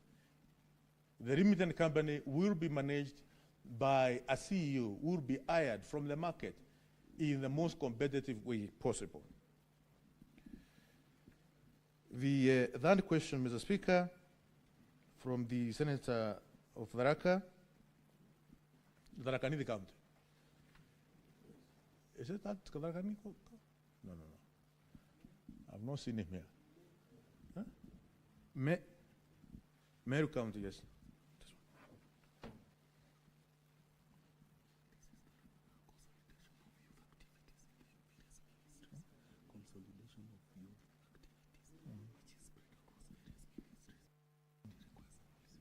Okay. Mr. Speaker, is a question on consolidation of youth activities. The concern is that we have many youth enterprises, or the government has different arms which are taking care of youth in the youth activities, the government. Yes, it is true, we have youth fund, we have National Youth Service, we have all these youth activities within the government. Yes, Mr. Speaker, the government is in a process of coming up with a policy direction to ensure that all the youth activities are consolidated and synergized so that we can be able to get the maximum. We can be able to harness the potential of the Kenyan youth in the best possible way, instead of having many fragmented effort from one direction to the other. But at the moment, Mr. Speaker, it's also important for me to mention that so far government is doing all what it can to align these activities to achieve different needs of young people, because young people of the Republic of Kenya have many different needs which are not homogeneous. For instance, we have young people who have not managed to transition to high school. Kenyan government is taking care of the young people who have not been able to transition to high school through different programs, through vocational training in our constituencies, in our ward, as well as through other youth initiatives like Kazi Mutaani, to ensure that they have meaningful activities and employment which they are doing in our communities. And also, Mr. Speaker, there is many young people who are going to work outside the country. And the Ministry of Youth, in partnership with the Ministry of Labor, they are working very well together through the Youth Fund to ensure that the tickets are paid, the facilitation is done for them to be able to work in other countries outside there. Mr. Speaker, the question from Senator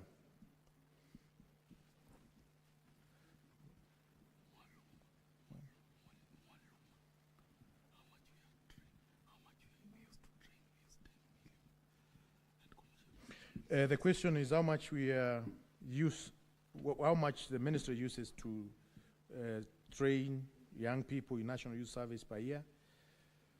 It's quite a huge budget, Mr. Speaker.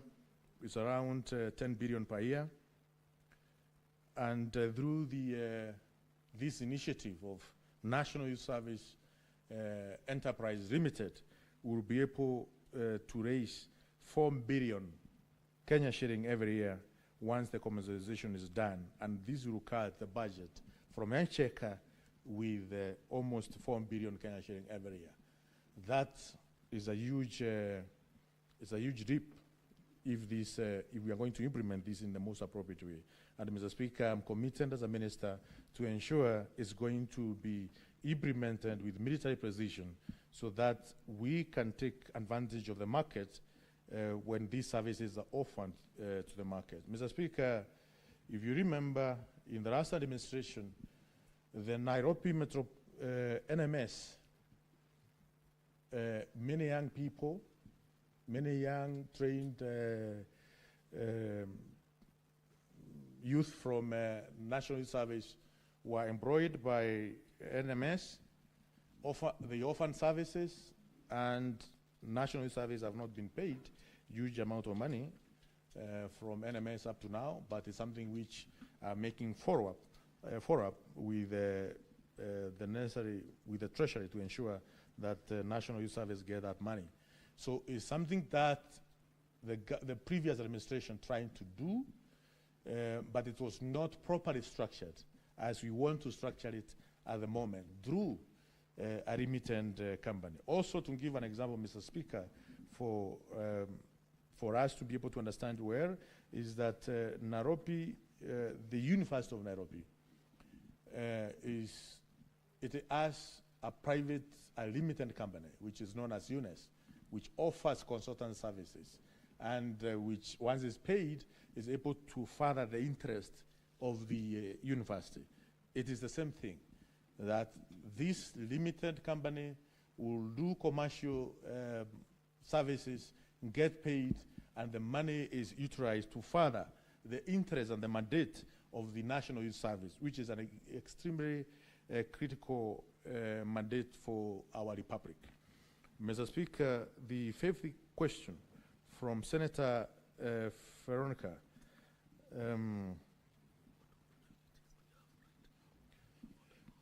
The question was, what are the opportunities do we have at the moment for the young people, that the young Kenyan, the youth will ask me as a minister, what are the opportunities for the young people? Mr. Speaker, at the moment, the government of Kenya, through the leadership of His Excellency the President, has ensured we have a number of programs which we are implementing as a government. One of them is affordable housing, where many young people have already been actively employed in that program, close to 400,000 young people, and the number is increasing every day. Mr. Speaker, and this also will see if we are able to negotiate with the Ministry of Housing, once this company is registered, that we can take 30% of ground mobilization or the groundwork for these affordable programs. Then we'll be able to get more young people getting actively employed through National Youth Service Enterprise Limited, and money, and that money can be used properly to further the interests of National Youth Service. Mr. Speaker, the second also is National Youth Service will be, it has been involved in construction of roads, construction of buildings. For instance, at the moment, National Youth Service is the one which is constructing Huduma Center at Runyenjes town. That is work which has been given to National Youth Service by the Ministry of Public Service or by Huduma Kenya, because Huduma Kenya also, Mr. Speaker, is under the Ministry of Public Service. But it will be more meaningful to the National Youth Service if that money which National Youth Service is making is going to a limited company, money not going to the consolidated account. So the constructions of roads has been happening, the construction of building has been happening, and we'll take advantage of that as a limited company. And that is where also youth will be getting their jobs opportunities. Mr. Speaker, also as a government, for the employment opportunities through the Ministry of Labor and through the State Department for diaspora,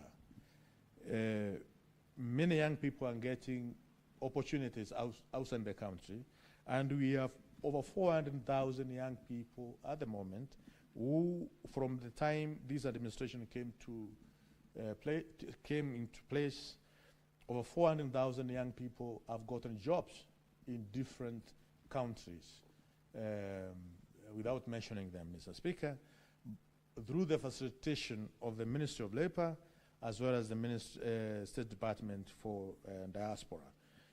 This is an effort which is continuing, and it is known as Kazmaju, and is moving on, is progressing on very well. Mr. Speaker, there is 30% opportunities, procurement opportunities for the young people, for the youth, in all our ministries, in all our State Department, in all our parastatus.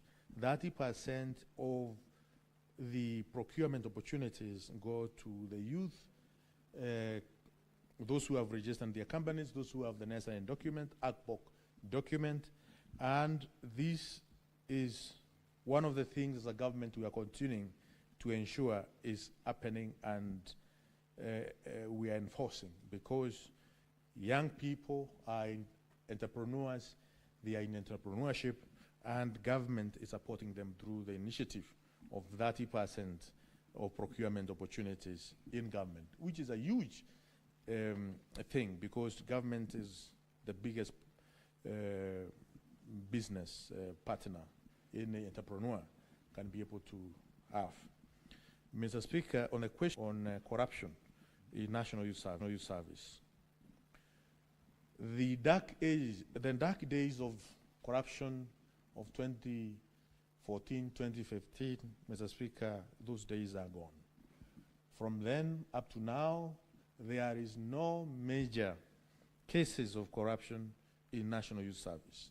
And where there is slight investigation indicating that there is likelihood of corruption activities at National Youth Service, we are taking strong instruction, firm steps to ensure we are getting rid of it. And we did that in May, June this year, when the ESCC indicated that there are individuals, employees within National Youth Service, who are likely to be, who are getting involved in corruption activities. The investigation is still going on.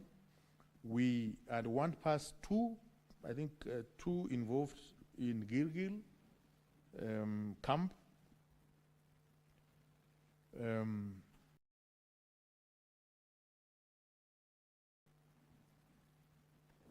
Gilgil camp, yes.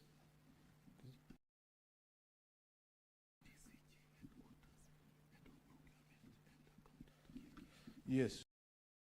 One was in Gilgil, who was the end of account department. The other one was end of procurement, and the other one was deputy commandant general in headquarters. So all these three divisions, Mr. Speaker, proceeded to compulsory leave until the investigations are finished or are completed by ESCC. And we have not had any major scandal as far as National Youth Service from those dark days of 2014, 2015, Mr. Speaker. And we are continuing to put firm measures, strong measures, to ensure we can't go back to those dark days. Mr. Speaker, the sustainability model, I think one of the senator, my brother senator from Ramu, asked about that in many years ago there was National Youth Service buses.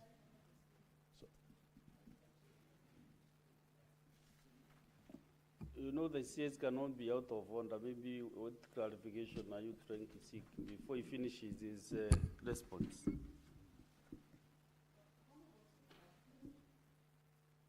Honorable Speaker, my question was very direct. Who are they and what is their designation? He has spelled out their designation. We want to know who they are. These are public officers serving the public, paid by the public. Who are they other than their designation?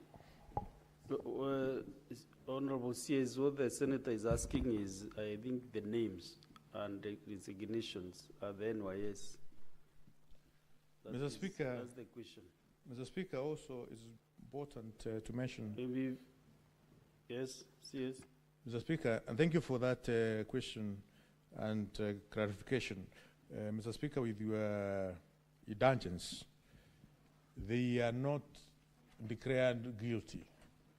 They are still innocent until the investigation process, prosecution process is finalized.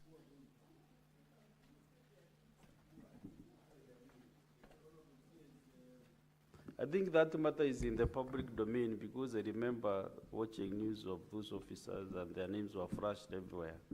So a month or two ago. And therefore, I don't think there will be any harm saying so and so is an investigation, is not at work now because of the investigations. Will not be doing any harm by so saying. Because actually, if you Google that, those officers, you won't be able to see them. Only that you want the CS to pronounce himself. Mr. Speaker, one of them is Mr. Makoa, Deputy Commandant General, who is being investigated, and we are waiting for a report from ESCC. Second one is Mr. Mbogo, who was head of procurement. The other one is Mr. Kagiri, who was head of account. I hope that's sufficient enough. That is all. sufficient. That's sufficient. Thank you. Thank you, Mr. Speaker. Mr. Speaker, there was a question on that National Youth Service was operating buses some years back. And are we going back to the same? Mr. Speaker, we are not going back to the same. National Youth Service, as we know it, will not be in business operation. It will be in training our young people with paramilitary skills, vocational training, a national service, ensuring that everyone who goes through the National Youth Service has 1 year for national service. Because it takes 3 years for you to be now fully trained and you have graduated from National Youth Service. Mr. Speaker, the National Youth Service, as we know it, will not be in business. What the entity which will be in business is the remittent company, managed by a different CEO, following the market processes, the supply and demand or market forces to earn money, to make a profit. Therefore, it's a totally different business model. It is not the model which was implemented those years of transportation or buses and other business which maybe National Service is trying to do. It's a completely new way of thinking, is a complete paradigm shift from the way business was being conducted in those previous years. Mr. Speaker, the 9th question is the proposal to commercialize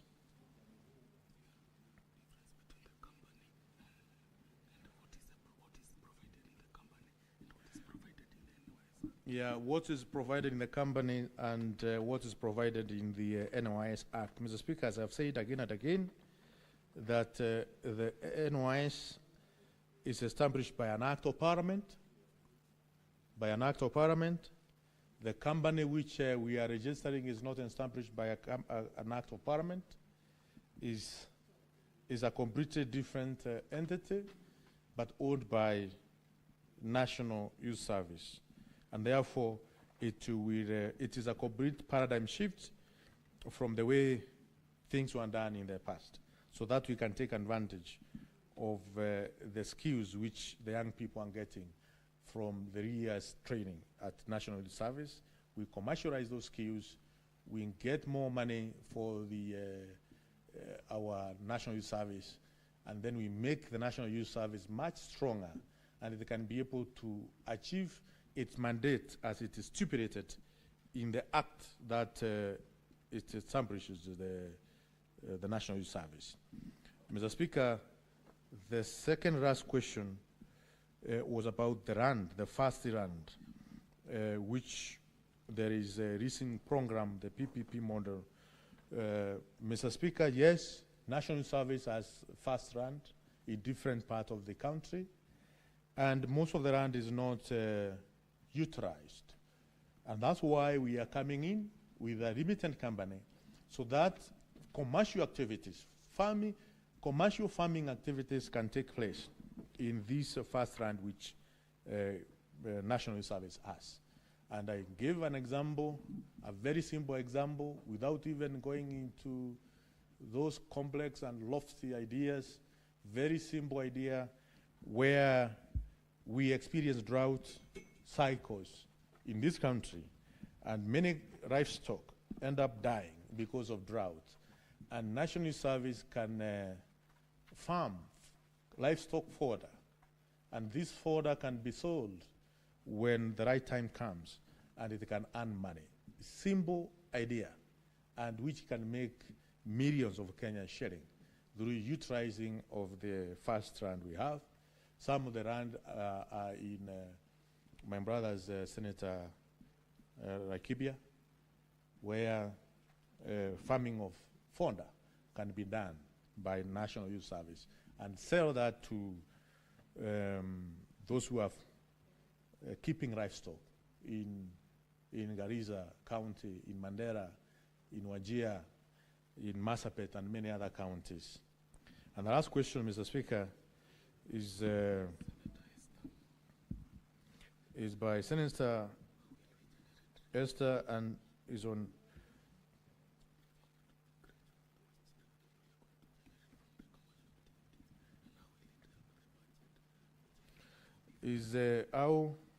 what revenue are we going to generate from the commercial activities, and how much will be, how much we will save from government.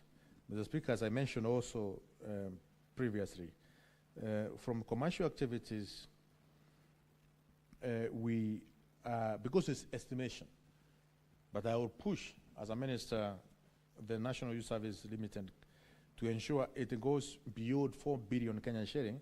The estimation at the moment is 4 billion Kenyan shilling, and this will save the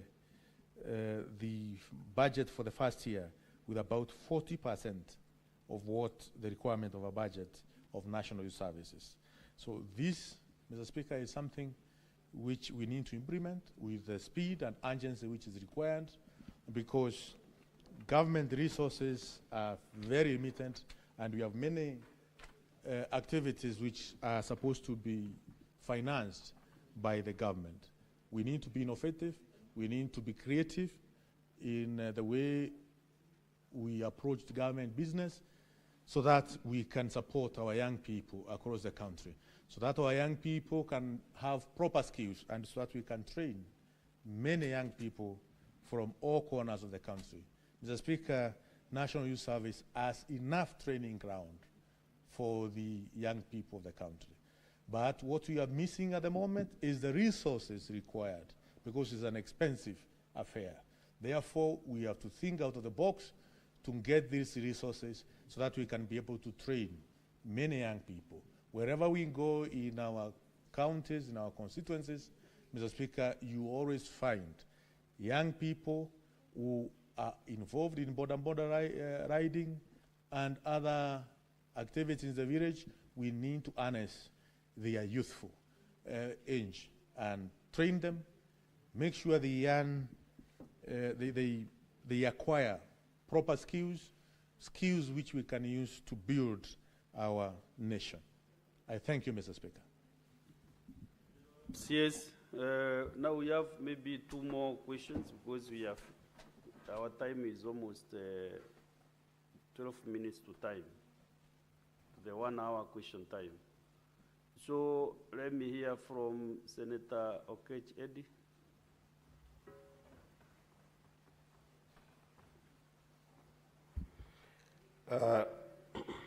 Mr. Speaker, the CS has talked for long, so therefore there's a lot of data that he has talked about that informs my question.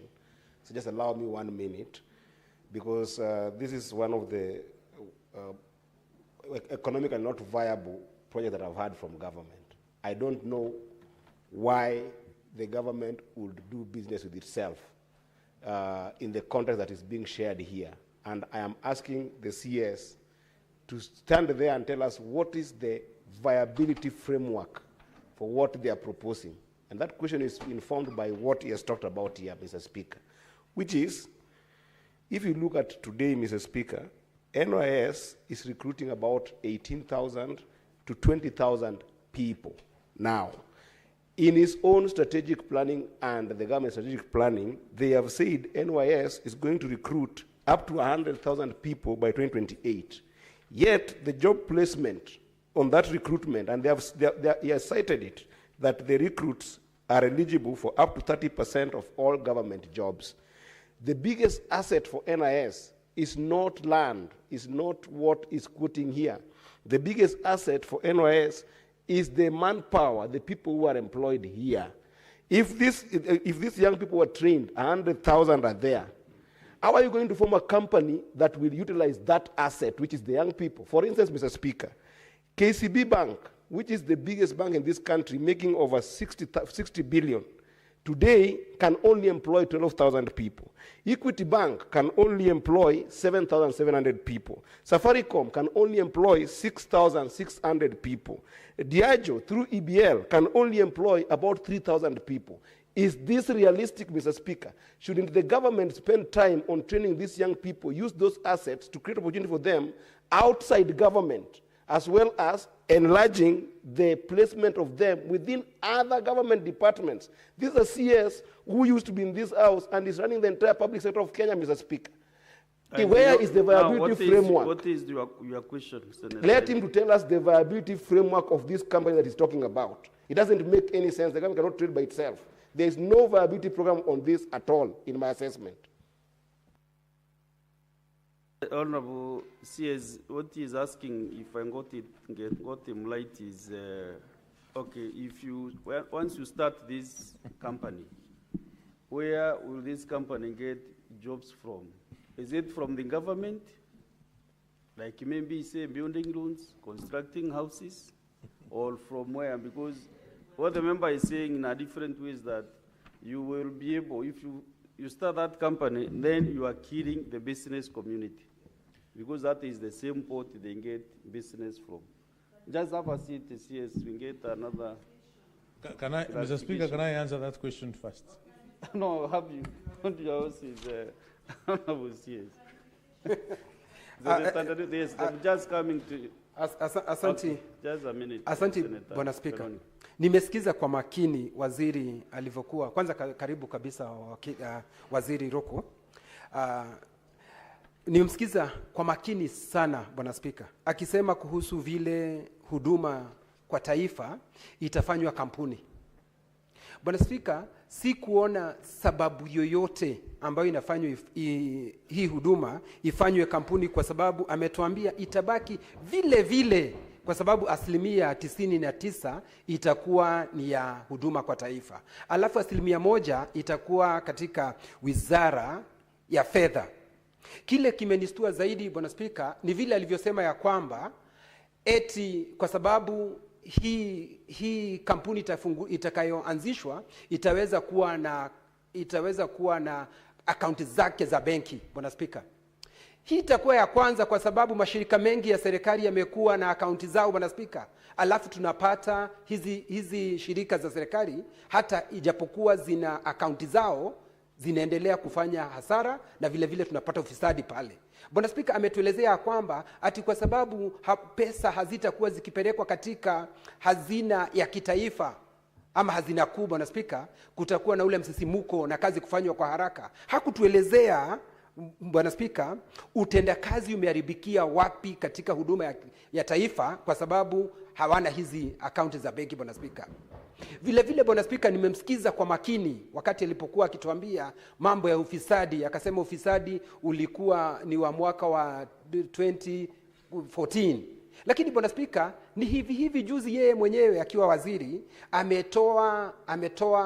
ametoa taarifa na kusema ya kwamba kuna kisio zaidi ya bilioni 2 huduma ya kitaifa ya Gilgit, na akasema uchunguzi ufanywe kuanzia mwaka wa 2019. Kwa hivyo Bwana Spika, sijui ni kwa nini nasema kukisiwa kupotea kwa bilioni 2 za pesa za umma ni kitu kidogo, kwa sababu yeye sijui anapata pesa ngapi Bwana Spika. Kwa hivyo swali langu Bwana Spika ni atuelezee kinaga ubaga ni mambo yapi. Alafu Bwana Spika amejaribu kulinganisha chuo kikuu cha Nairobi na huduma ya kitaifa. Bwana Spika, chuo kikuu cha Nairobi kina matatizo chungu nzima. Wewe umeona vile ambavyo tumekuwa tukipitia katika haya mambo. Kwa hivyo kulinganisha watu wawili ambao wanaelekea kufa Bwana Spika, sioni haja. Asante Bwana Spika.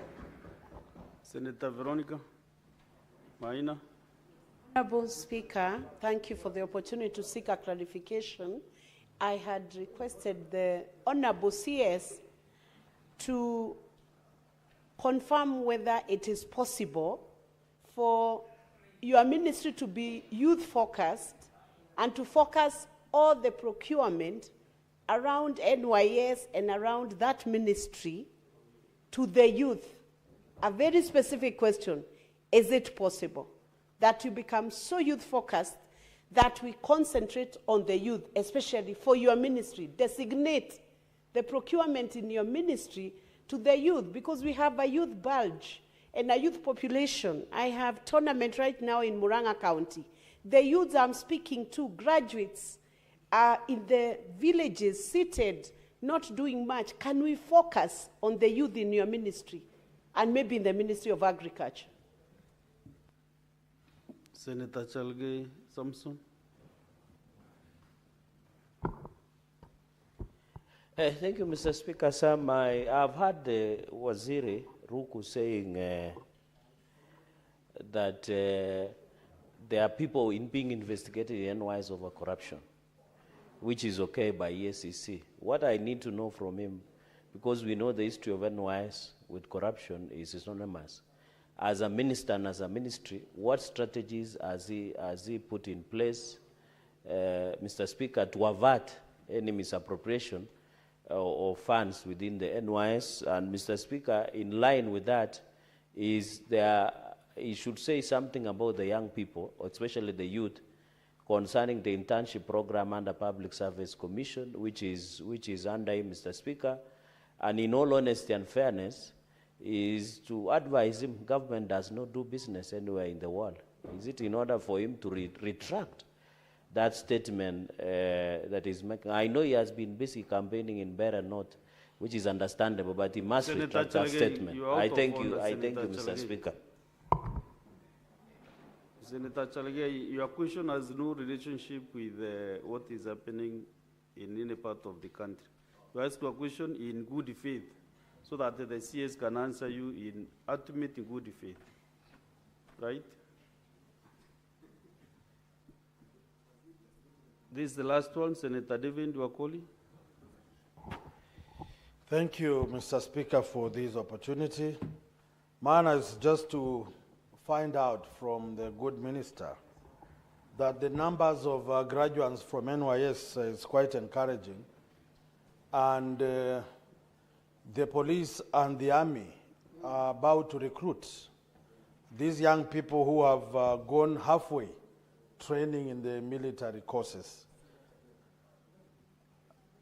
I want to know from the minister, how many are we going to tap from these NYS? Because from our interaction with them, they are professionals. They are plumbers, electricians, drivers, chefs, and it's important that when they are recruiting, we need to know how many and from which region, so that it is clearly equal across the country, so that our forces are equally united when they meet in the battlefield. Thank you. And welcome. CS, you can proceed to answer the questions. Thank you very much, Mr. Speaker, for these more questions. And thank you for the good work which the Senate is doing to keep Kenyans informed, and us, those who are in executive, that we are accountable to our day-to-day activities in our offices. Mr. Speaker, the fireability framework, whether the company that we are registering, National Youth Service is just registering, whether it is fireable. Mr. Speaker, I want to also speak now as a student of business, because, Mr. Speaker, I have spent quite a number of years in School of Business, about 6 years, trained in Bachelor of Commerce as well as Masters of Business Administration in Finance, and I'm able to analyze keenly, not only when we get experts from University of Nairobi to advise us on whether these can be fireable or not, but also myself sitting as a minister and also as someone who has been involved in entrepreneurship in the past before I joined Parliament. Mr. Speaker, I want to state categorically, without fear of contradiction, that indeed this is an extremely viable venture. It's an opportunity that National Youth Service is not utilizing the resources which we have as government cannot continue financing paramilitary training, the taxpayers' money, paramilitary training in Gilgil, vocational training in our many 22 TIFET institutes which National Youth Service trainees are sent to, that the Kenyan taxpayer money is the one which we are using to pay for the training of these recruits. Mr. Speaker, we have to think out of the box. We have to ask ourselves, what is this National Youth Service as it is established by the Act of Parliament? What is this it can do to scoop the cream of the market? And we have a lot that it can do to scoop the cream of the market. Mr. Speaker, sir, the government of Kenya, through presidential initiative of 15 billion tree planting across the country, is a very ambitious program and an extremely important program for landscape restoration of our country so that we can avert the effect of climate change. Mr. Speaker, sir, if you go to Yatta training camp, we have first land belonging to National Youth Service, land which can be used to plant seedling, to germinate seedlings, Mr. Speaker. And those seedlings can be sold at the market price so that that government program, National Youth Service can take advantage of and earn money, money which will go into training of more youth of our country. That's just one example, simple example, of just selling seedlings across the Republic of Kenya. It is fire, Mr. Speaker. Today, if you go to Yatta, there are more than 3,000 seedlings for ash avocado, which is one of the best variety of avocado in the country, which is earning huge amount of money from Murang'a County and many other counties through selling avocado in outside the country, in China market and many other markets. Germination of ash avocado can bring us money which we can utilize to grow the activities, the trading of the young people. Mr. Speaker, we cannot continue trading only 18,000 young people every financial year. This country has millions of young people who can be trained at National Youth Service. We want to grow this training from 18,000 to even 500,000 every year, if it is possible, so that young people can get skills. The skills development is extremely important for ensuring this country. Just one moment, Cabinet Secretary. What is your clarification, Senator Eddy? Mr. Speaker, I'm not being impatient. I have asked a very specific question. The CS has spent a lot of time talking about the rationale for why they want to start this company. I have asked about the viability of this company. And the viability here, Mr. Speaker, if you allow me, what product is this company going to engage in? As the CS looked at the market potential for that product, as the CS look at the revenue streams for that product, because we don't want a situation whereby a company is going to be formed to do everything in this country, to grow ash avocado, to go and grow sugar cane, to go and sell, I don't know, alcohol. I want a specific product that this company is going to do so that you tell us whether it is profitable as a company and can be able to deal with the problem of placing the 100,000 young people who don't have jobs and even pay them if they're going to be employees of that company. Whatever he's saying is not a viability framework. He's still giving us a rationale. I don't want that. I want the viability framework for this company that they're proposing. Senator Cherargei. Mr. Speaker, you know, understanding Order 58, we have understood the background of what the CS is saying. We have understood. Mr. Speaker, the questions, we want precise answers, number one. This is not a lecture room. 2, Mr. Speaker, under the Company Act, there is what we call objects of a company. What I've heard the CS saying, we'll grow the seedlings, 3 seedlings, 15 billion trees, which is okay. We'll grow us avocados, which is okay. We'll do construction, we'll do blah, blah, blah, blah. This is not a abracadabra company. The Company Act, the laws of Kenya, is very clear. Before you establish a company, Mr. Speaker, you must have aim and objectives. Can the CS be precise, Mr. Speaker, so that we can move with other businesses of the House? I thank you. Senator Edie and Senator Cherargei, I must confess that you did not give the CS an opportunity to conclude his submission. He was probably coming to that.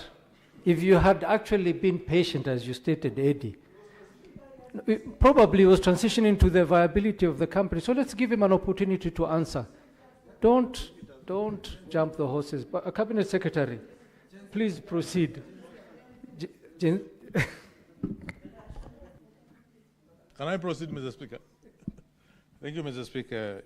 Senator Cherargei and Senator Ketch. These are my very good friends. Mr. Speaker, the object of the company is to do business in the following areas. 1, engineering and mechanization services. 2, construction services. 3, agricultural production.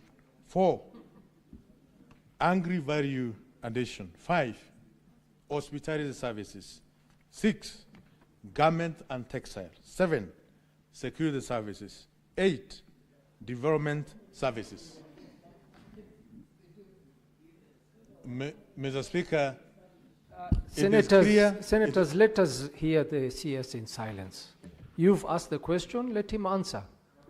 Proceed, Cabinet Secretary. Mr. Speaker, it is clear, it is straight, it is precise. Mr. Speaker, on the that the government must not spend money a question from Senator Kenywa, that we have lost, the government has lost 2 billion Kenya sharing and is a matter under the investigation. Mr. Speaker, I never said anywhere that NYS has lost 2 billion Kenya sharing. What I said, Mr. Speaker, I want this to be on record, is that there is an investigation going on by EACC, and the EACC, they are estimating that there's likelihood National Youth Service has lost 2 billion Kenya sharing. And that is the investigation which is going on to unearth whether it is true or not. And we are saying the investigation is active. We will get the report from EACC. And once we have the report from EACC, we will report to Kenyans, we will report to this Parliament, Mr. Speaker.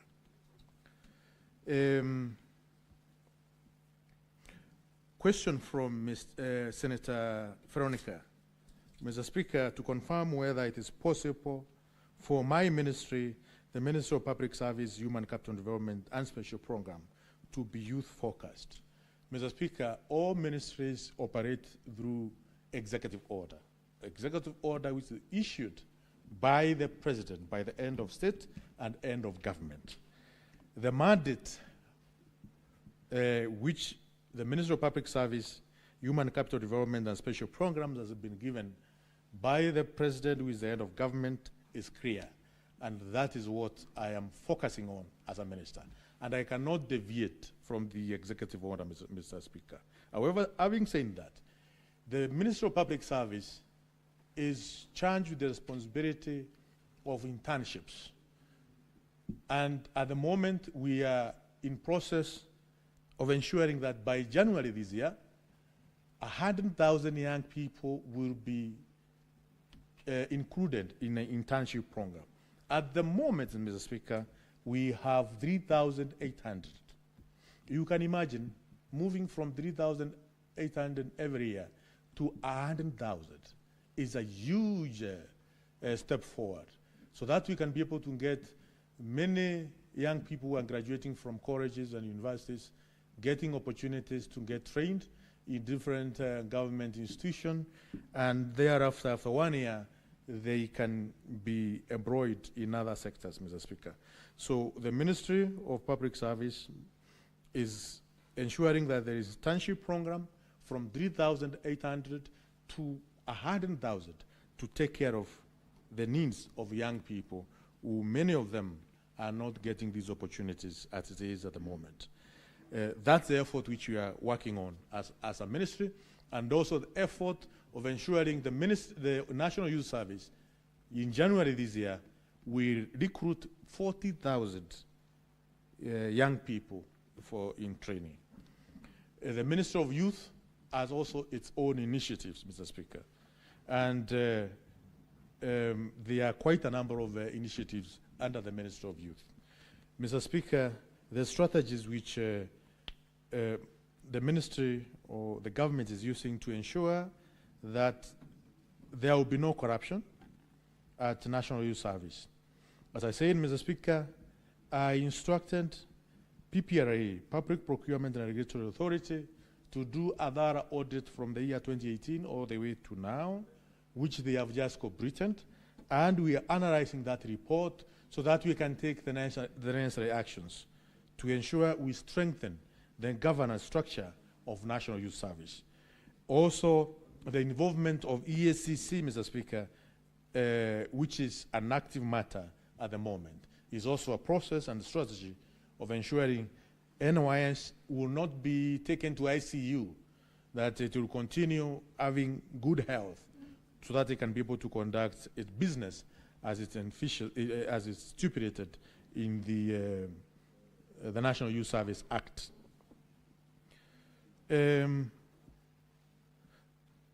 My good senator has asked how many National Youth Service graduates will be recruited in KDF and in police. Mr. Speaker, there is a presidential directive. The President of Kenya gave a directive during the graduation ceremony at Gilgil this year in August 27 that National Police Service is going to recruit 4,000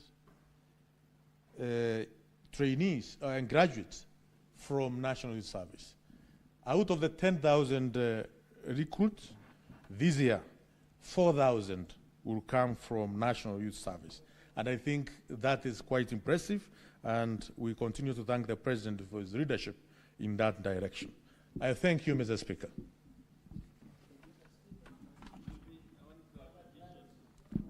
Is there a question, Mr. Speaker, that I've... Honorable Senators, I think we had concluded the question time. Yeah. Point of clarification? Yes, Deputy Speaker.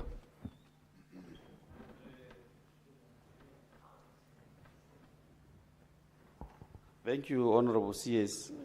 I think that's a good idea to recruit the 4,000 NYS soldiers to the police service. But maybe how will this be done? And the time that they left off, they left maybe the training. Will you be considering those who left earlier, or maybe even those who have left this year?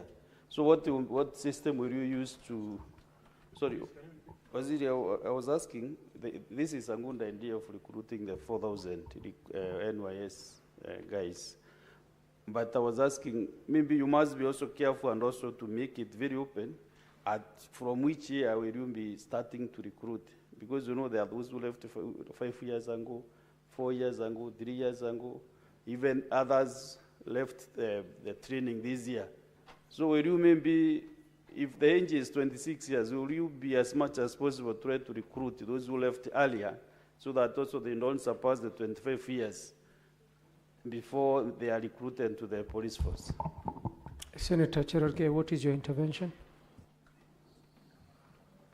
Mr. Speaker, I would have expected Waziri to be precise with an eye of a military marksman, because, Mr. Speaker, I asked a very simple question. That one, what are strategies that he has put in place to fight corruption in NYS? That was my very specific question. He has said audit. What has he put in place?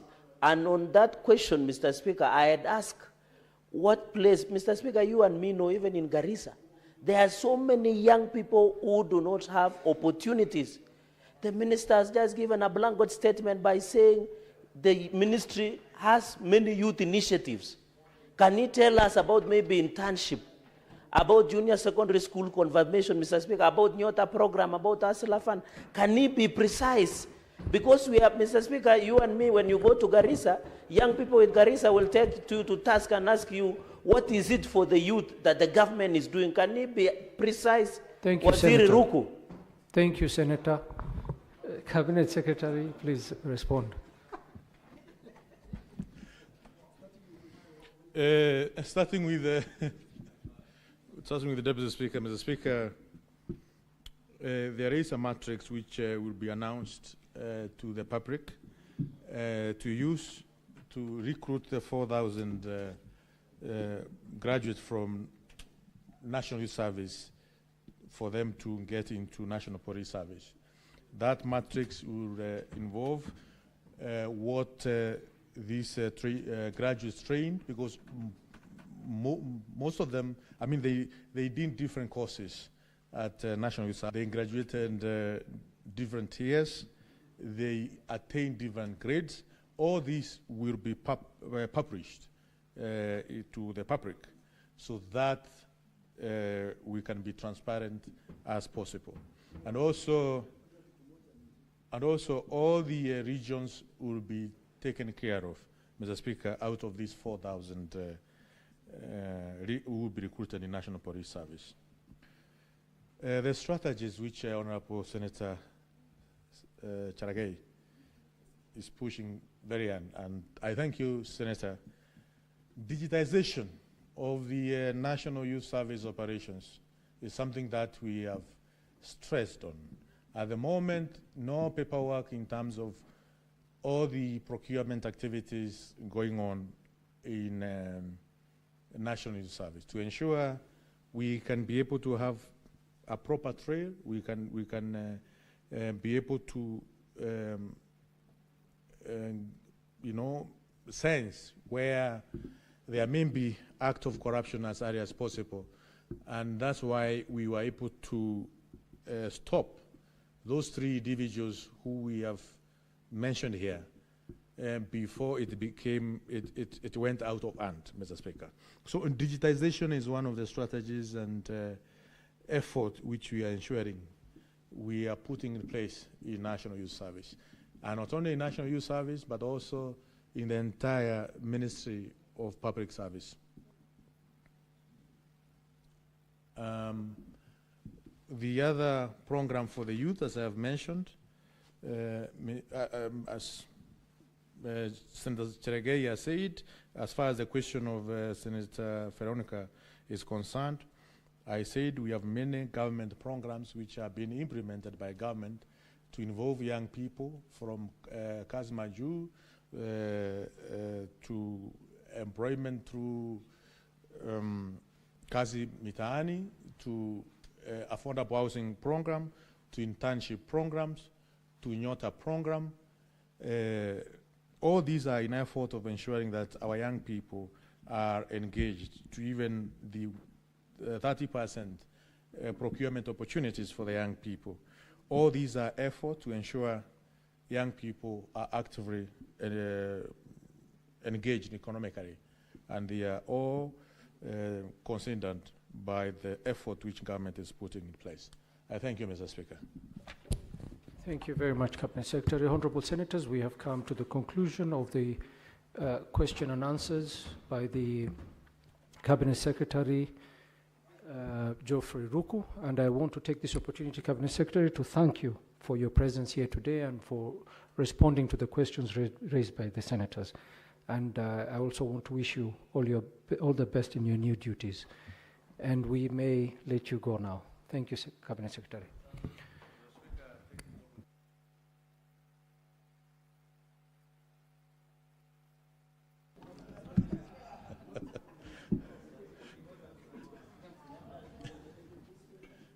Mr. Speaker, I take this opportunity to thank all the senators for your time and for the questions.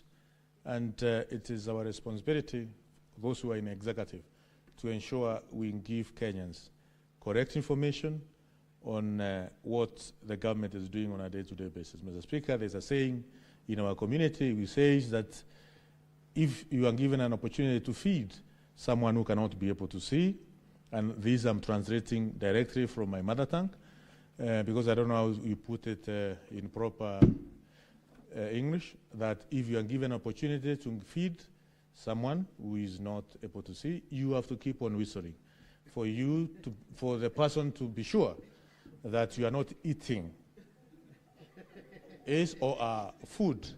Therefore, it is the responsibility of those who are tasked with the executive responsibility of this nation to keep on informing Kenyans what we are doing on a day-to-day basis. And I thank you, Mr. Speaker, for giving me that opportunity to inform Kenyans what we are doing as a ministry. Thank you, Mr. Speaker. Thank you, Cabinet Secretary, and keep whistling. I will keep whistling, Mr. Thank Speaker. you. Thank you. Honorable Senators, we shall proceed to the next order. Clerk. Order number 8, motion, establishment of national teaching and referral hospitals in Kenya. Kinyo, what is your point of order?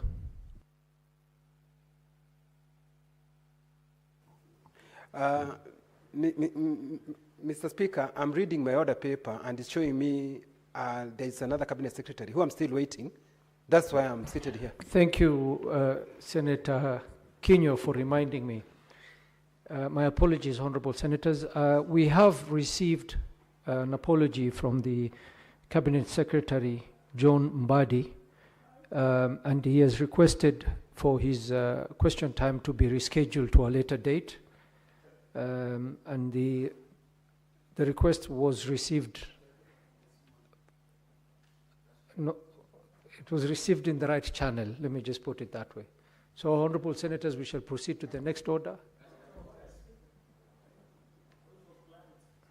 What's your point of clarity?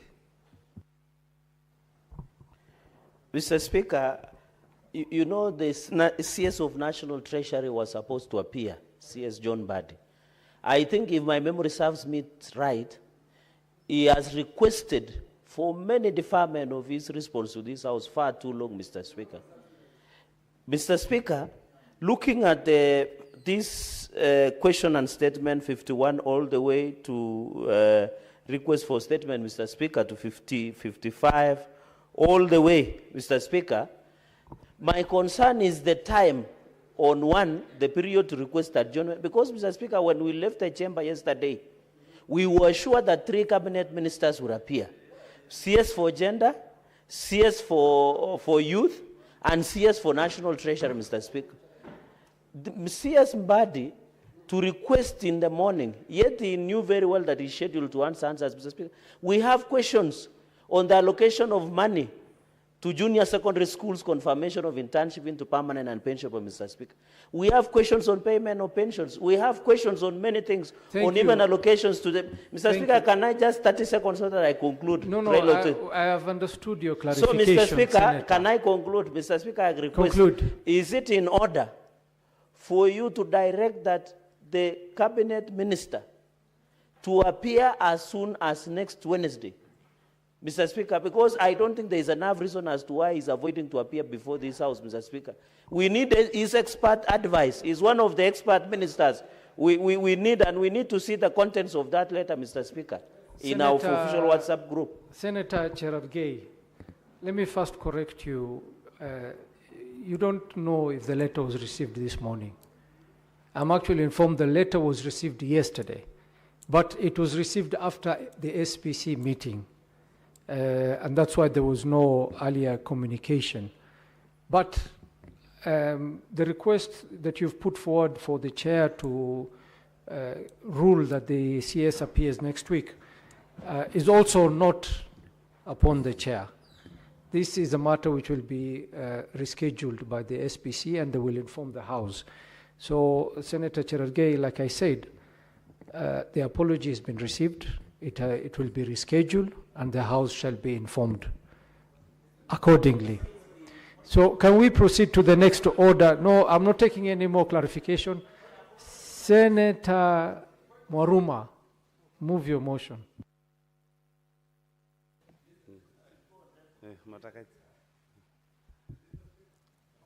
Thank you, Mr. Speaker, for this opportunity to move this motion on establishment of national teaching and referral hospitals in Kenya.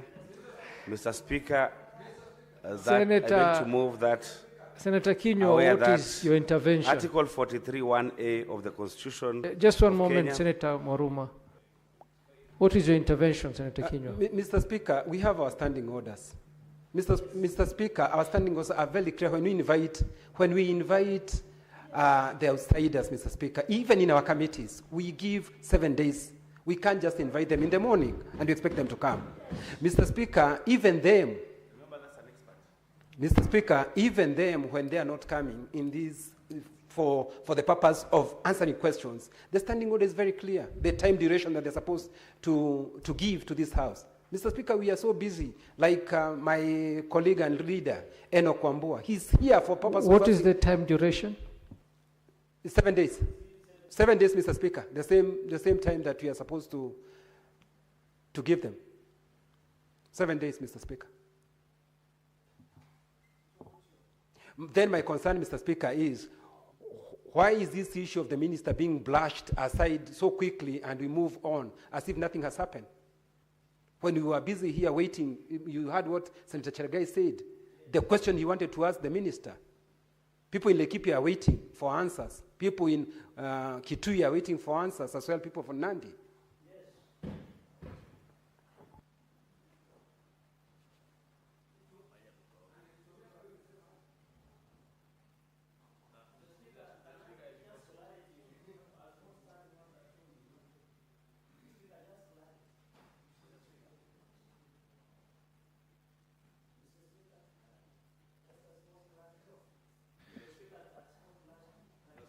Yes.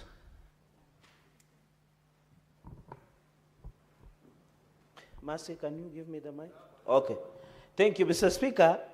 You know, this is the standing orders that guide us like a Bible bishop through the Speaker. This is the creation of Constitution under Article 123. When you look at our standing order 51A, which we amended, Part 6, in scheduling the date for appearance under paragraph 5, the Senate Business Committee shall provide at least 7 days notice to the respective cabinet secretary.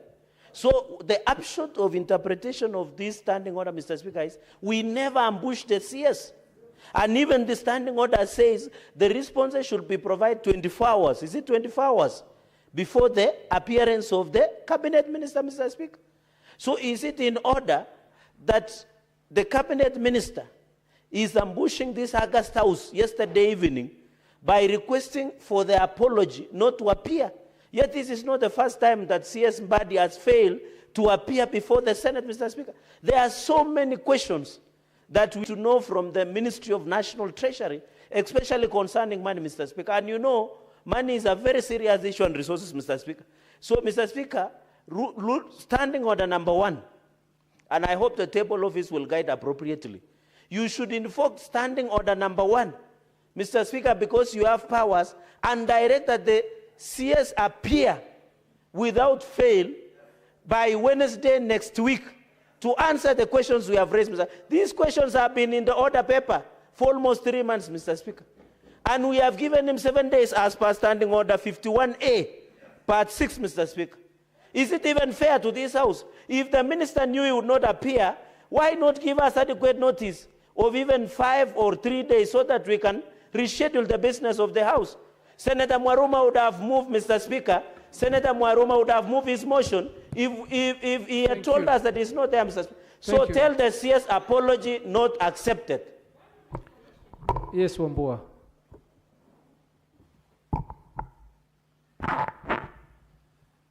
Mr. Speaker, Senator Cherargei also needs to be reminded that these are the fruits of some engagement called broad-based government. you make your bed, you must be willing to lie on it.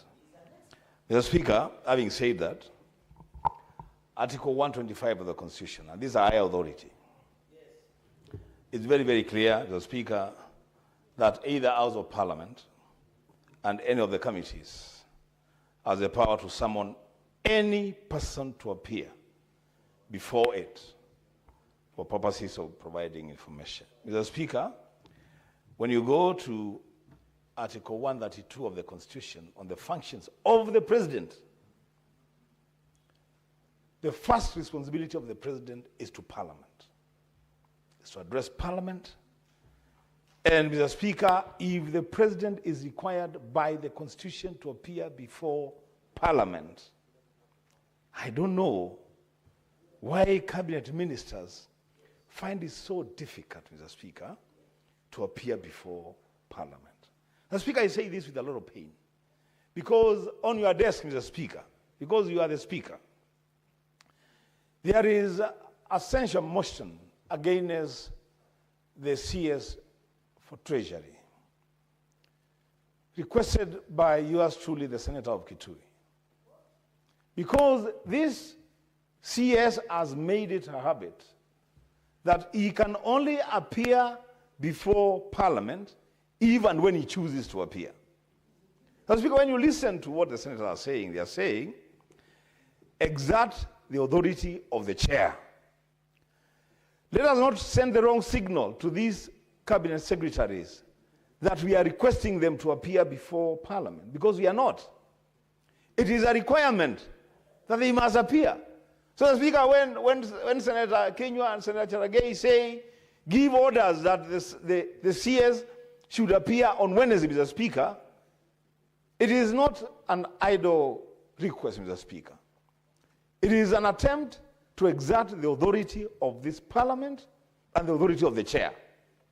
So that SBC, Mr. Speaker, SBC is also a creature of this House. It's not like they are superior to this House. The SBC is not superior to the authority of the Speaker, Mr. Speaker. So, Mr. Speaker, give direction.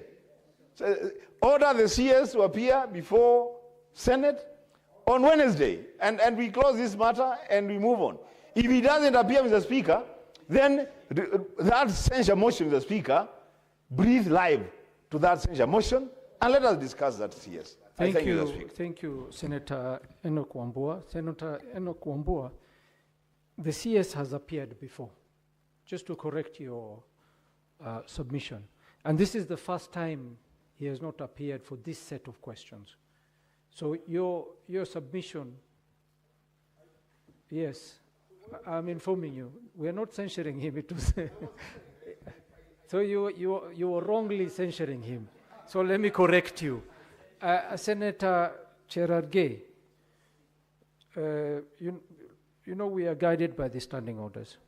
Standing Order 51A, procedure for asking questions. If you go to 51A5, the Senate Business Committee shall schedule a date and time of appearance of relevant cabinet secretaries before the Senate to respond to the question. So your request asking the chair to instruct the CS to appear next week is not guided by the standing orders. This is the work of the Senate Business Committee. And if you read 51A6, in scheduling of the date for response under paragraph 5, the Senate Business Committee shall provide at least 7 days notice to the respective cabinet. And then I want to take you to Standing Order 51C, response to questions by Cabinet Secretary, 51C5. And this is why I informed the House that the letter was received yesterday, which is 24 hours before. 51CA states, a Cabinet Secretary shall provide a physical or electronic copy of response to a question at least 24 hours before appearing in the Senate. So the Cabinet Secretary did send his apologies 24 hours before. It is a Cabinet Secretary shall appear in person.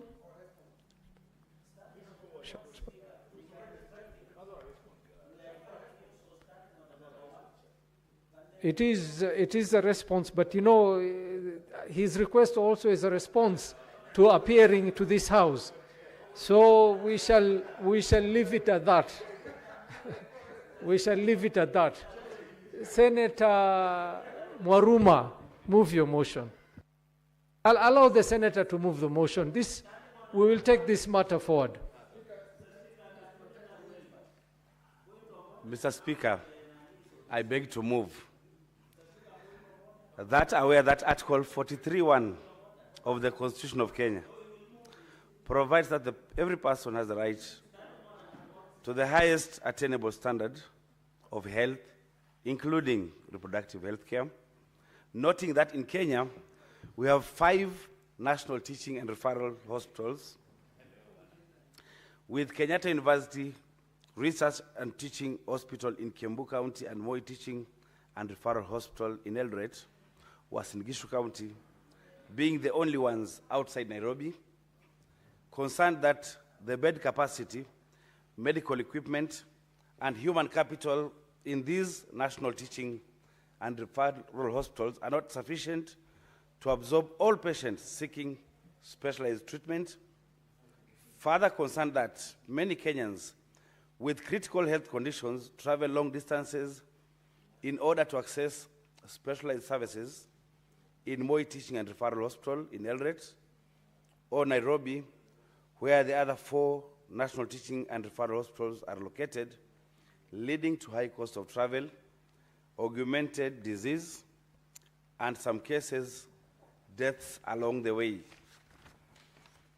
Now, therefore, the Senate urges the Ministry of Health to 1, establish national teaching and referral hospitals in Coast, Eastern, Northeastern, Nyanza, and Western regions, and 2, fully equip the national teaching and referral hospitals with modern equipment, medical supplies, and personnel, and 2, the county governments to allocate more funds to the respective health dockets to adequately facilitate their county level 5 and 6 hospitals in order to enhance provision of critical health services, to reduce the demand for such services from the national teaching and referral hospitals.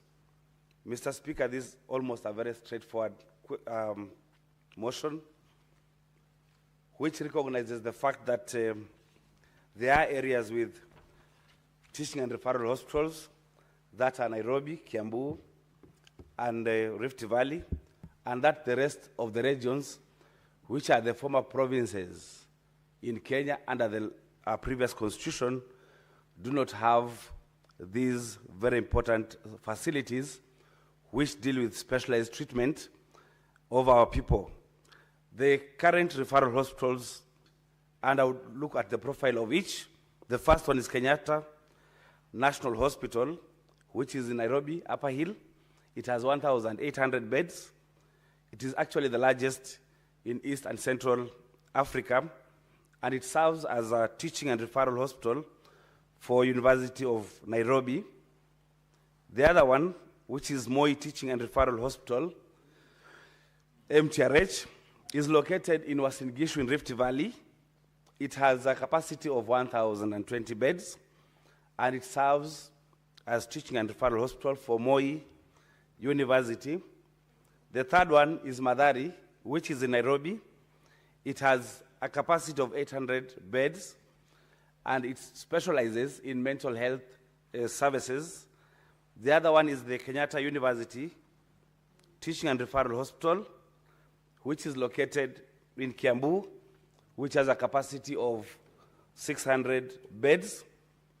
And the fifth one is the National Spinal Injury Hospital, which is also located in Nairobi, and it deals with treatment and rehabilitation of spinal injuries. These hospitals, Mr. Speaker, are crucial as they provide specialized services and are equipped to handle complex medical services. They are operated and financed through the exchequer from the national government, Mr. Speaker. And I would like to say this, that there are adequate provisions in the Constitution, in national development frameworks, and other statutes, Mr. Speaker, that deal with the provision of health care. The first one, Mr. Speaker, is a right under the Constitution, right to access of quality health care, as is provisioned under Article 43(1)(a), that states every person has the right to highest attainable standard of health, which includes access to health care services and reproductive health.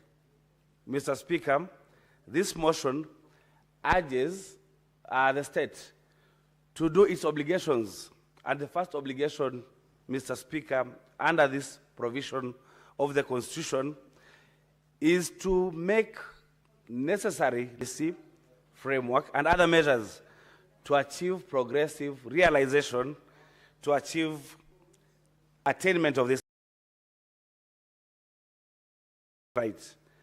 Mr. Speaker, generally, primary health care is devolved, and we have tried to achieve equitable distribution of this health care, because under devolution, there is money that goes to counties as shareable revenue, which then deals with level 1 up to level 6 hospitals, but the distribution of these national teaching and referral hospitals have not achieved, being just in 3 counties, that is, or regions, that is Nairobi region, Central region, and Rift Valley region. We've not achieved that equitable distribution of the hospitals, and therefore access to quality, highest attainable quality health care has not been achieved.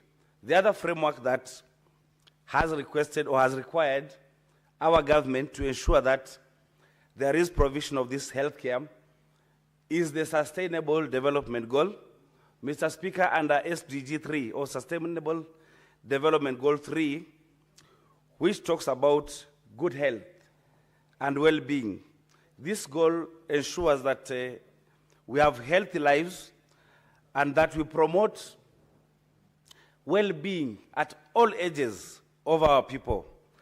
And the key target under the Sustainable Development Goal 3 is that we need to achieve or attain universal health coverage. I know the government or the national government, and also in collaboration with the county government, they have done quite some step, especially in the passing of legislation to do with the social health or establishment of social health authority and the establishment of social health insurance fund, that is SHA and SHIF. But then again, Mr. Speaker, this is not adequate. In terms of development blueprints for our national government, we have the Kenya Vision 2030, and in that blueprint, Mr. Speaker, it prioritizes the provision of equitable, affordable, and quality health care as a pillar for socio-economic transformation, Mr. Speaker. Now, the word that captures me under Vision 2030 is the term equitable, that even as we are struggling to prioritize health care, that provision of health care must be equitable. So, under the national government hospitals, which provide specialized treatment, they are not equitably distributed, Mr. Speaker, because then they only exist in 3 regions. So this motion, which requires, which urges, which implores the national government to establish these national referral hospitals, is not just requesting for those referral hospitals to be established, but to be established equitably within the regions. Mr. Speaker, there is also the National Health Policy 2014 to 2030. This is a national framework designed to align the SDG goals with specific focus on implementing the constitutional provisions for health. So there is also the National Health Policy 2014-2030 that then seeks to establish a framework on which to operationalize the provisions or to actualize the provisions of the Constitution, that is provision of healthcare to all citizens, which is affordable and which is quality in nature, Mr. Speaker. This quest to establish these hospitals in these regions, Mr. Speaker, is also to ensure that we have equitable distribution of national resources. Mr. Speaker, under the Constitution, under the devolved ecosystem, we have tried under the laws that we pass in this House, that is the Division of Revenue Act, the County Allocation of Revenue Act, and the County Government Additional Allocations Act, to distribute equitably the resources in the county governments. But there is lack of a framework to make sure that every region in Kenya gets equitable distribution of the resources under the national government. Mr. Speaker, I've always wondered that after we distribute the money as shareable revenue to counties and conditional grants, we don't have any framework to make sure that whatever remains in the national government has been distributed equitably. Actually, what goes to region or different regions in the country mostly has to do with political expediency. Possibly how many votes a county or a region brings on the table, so much so that if you come from a region that does not have a lot of votes, then you will be left behind in terms of development from the national government. And so the quest for equitable distribution of resources, or the national government resources, this framework to give or to bring hospitals, to establish hospitals within the regions is part of that quest to have equitable distribution of resources. And policies cannot be passed under the Senate. They are passed under the National Assembly. There should be a framework of making sure that if we pass a national government budget, then some money should go to counties, say even 1 billion or 2 billion per county, to make sure that the national government money or resources are equitably distributed within the regions. And if that was happening, Mr. Speaker, then such a motion would not even be necessary. But it is necessary because there is no framework for making sure that the taxpayers' money go equitably to the different regions of our country. So this motion is fashioned or is established or is geared towards ensuring that the health services can be distributed equitably. Otherwise, then achievement of equitable and highest attainable health care within the regions would still remain a mirage, Mr. Speaker. So my proposal really is that we establish in the former regions, the coast region, that is the former provinces in Kenya, national referral hospitals, and these regions are coast region. It does not have a referral hospital. We have the northeastern region, that is the northern frontier districts, where, Mr. Speaker, you come from. We don't have a referral hospital. The former. The eastern province, former eastern province, there is no referral hospital. There's the Nyanza region, although today I'm told information could not be accurate because we have Jaramogi, which might have transitioned to national teaching and referral, and possibly Kisii is almost there. But if they have not been established there, then that is the thrust of this motion, that let us have also in the western region a national teaching and referral hospital. In the former Nyanza region, we also have a teaching and referral hospital. We already have one in Rift Valley, in Nairobi, and in Central. And apart from just distributing these resources equitably, we'll also reduce the distances that patients have to travel and making it cheaper to access the specialized health care. I'm imagining somebody who comes from Lamu, Tana River, they have to travel all the way to Nairobi to access specialized treatment in the Kenyatta Hospital, Teaching and Referral Hospital, or the Kenyatta University Hospital, Teaching and Referral Hospital, or they go to Eldoret in Uasin Gishu at the Boy Teaching and Referral. It's very expensive. And when you have specialized operations, for example, brain operation, you must also go for clinics. It doesn't end there. So you can imagine maybe every 2 weeks you're supposed to travel from Lamu and go to access the clinics. Then it becomes extremely expensive. And therefore, to reduce these expenses, we are proposing that in the coastal region, for example, the people from the coastal region can decide, is it Taita Taveta that we're establishing that hospital? Is it in Mombasa, a new hospital, or upgrading the Coast General Hospital? Shall it be located in Kilifi or Tana River? So that we have the people of that region getting these very important services, Mr. Speaker. I would want to say that there are also other benefits that come with having a referral hospital in a region. For example, if people go to Eldoret, for example, they are treated, but the people who have taken them to the hospital, they can't spend at the hospitals. And so they spend around in the Eldoret town, and they bring a lot of money to that town in what we call medical tourism, Madam Speaker. If you had these hospitals also in the coast region, the western region, the lower eastern region, or the eastern region, then also such benefits would accruing from the existence of these referral hospitals will also be enjoyed by those regions, Mr. Speaker. So we are crying that we want equitable distribution of these healthcare facilities to reduce the traveling expenses of these people. And at times, it's not just about the expenses. These people end up dying along the way.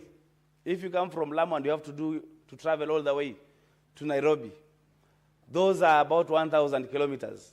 Before you reach Nairobi, the patient could have passed away.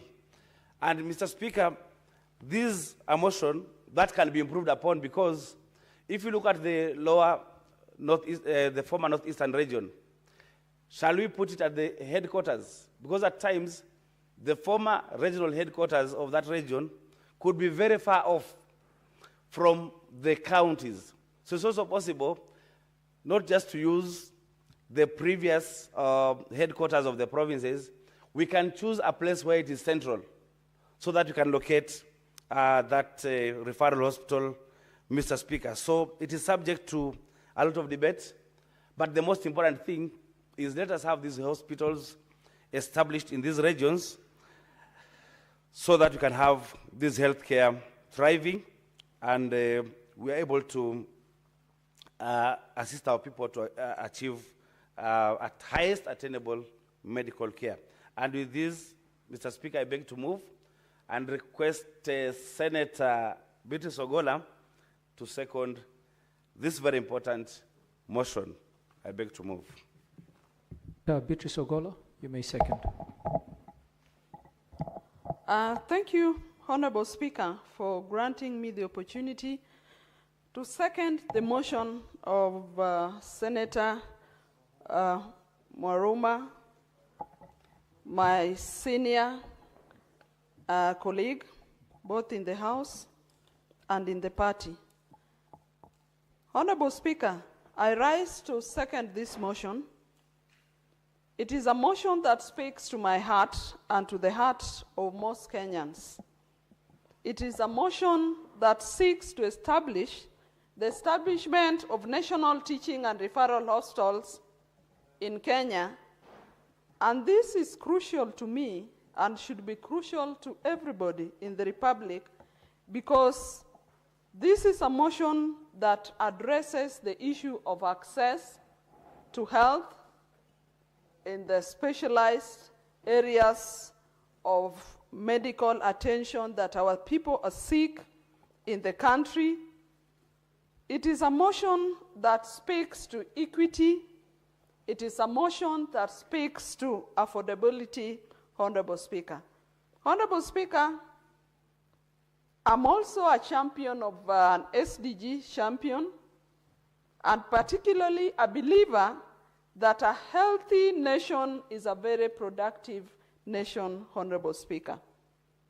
That the people of Kenya have a right to access, not only in terms of quality, Honorable Speaker, which speaks to the services that the motion mover has clearly spelled out as he moved the motion. Honorable Speaker, it is very clearly that for a long time, Kenyans have to travel long distances from wherever they are, and these are Kenyans, Honorable Speaker, that are sick. Some of them that are terminally ill are not in their good shape, Honorable Speaker, but they have to travel long distances to the established, current established referral hospitals that the mover of the motion has mentioned, and that has been primarily Kenyatta, which also has limited bed capacity, Honorable Speaker. We have the Moi Teaching and Referral Hospital, Kenyatta University, the National Spiral Injuries Hospital, and the Madare Hospital has been stated. Honorable Speaker, if you have to have only 5 referral hospitals against the over 50 million Kenyans, that itself has been an historical disservice to our communities, Honorable Speaker. And so, I support the fact that we go by the motion moved by Senator Mwaruma that the ministry establishes teaching and referral hospitals in the other regions too, particularly at the coast, eastern, northeastern, Nyanza, and western regions. Honorable Speaker, I come from Nyanza, and most of our people have often been referred to the Moi Teaching Referral Hospital.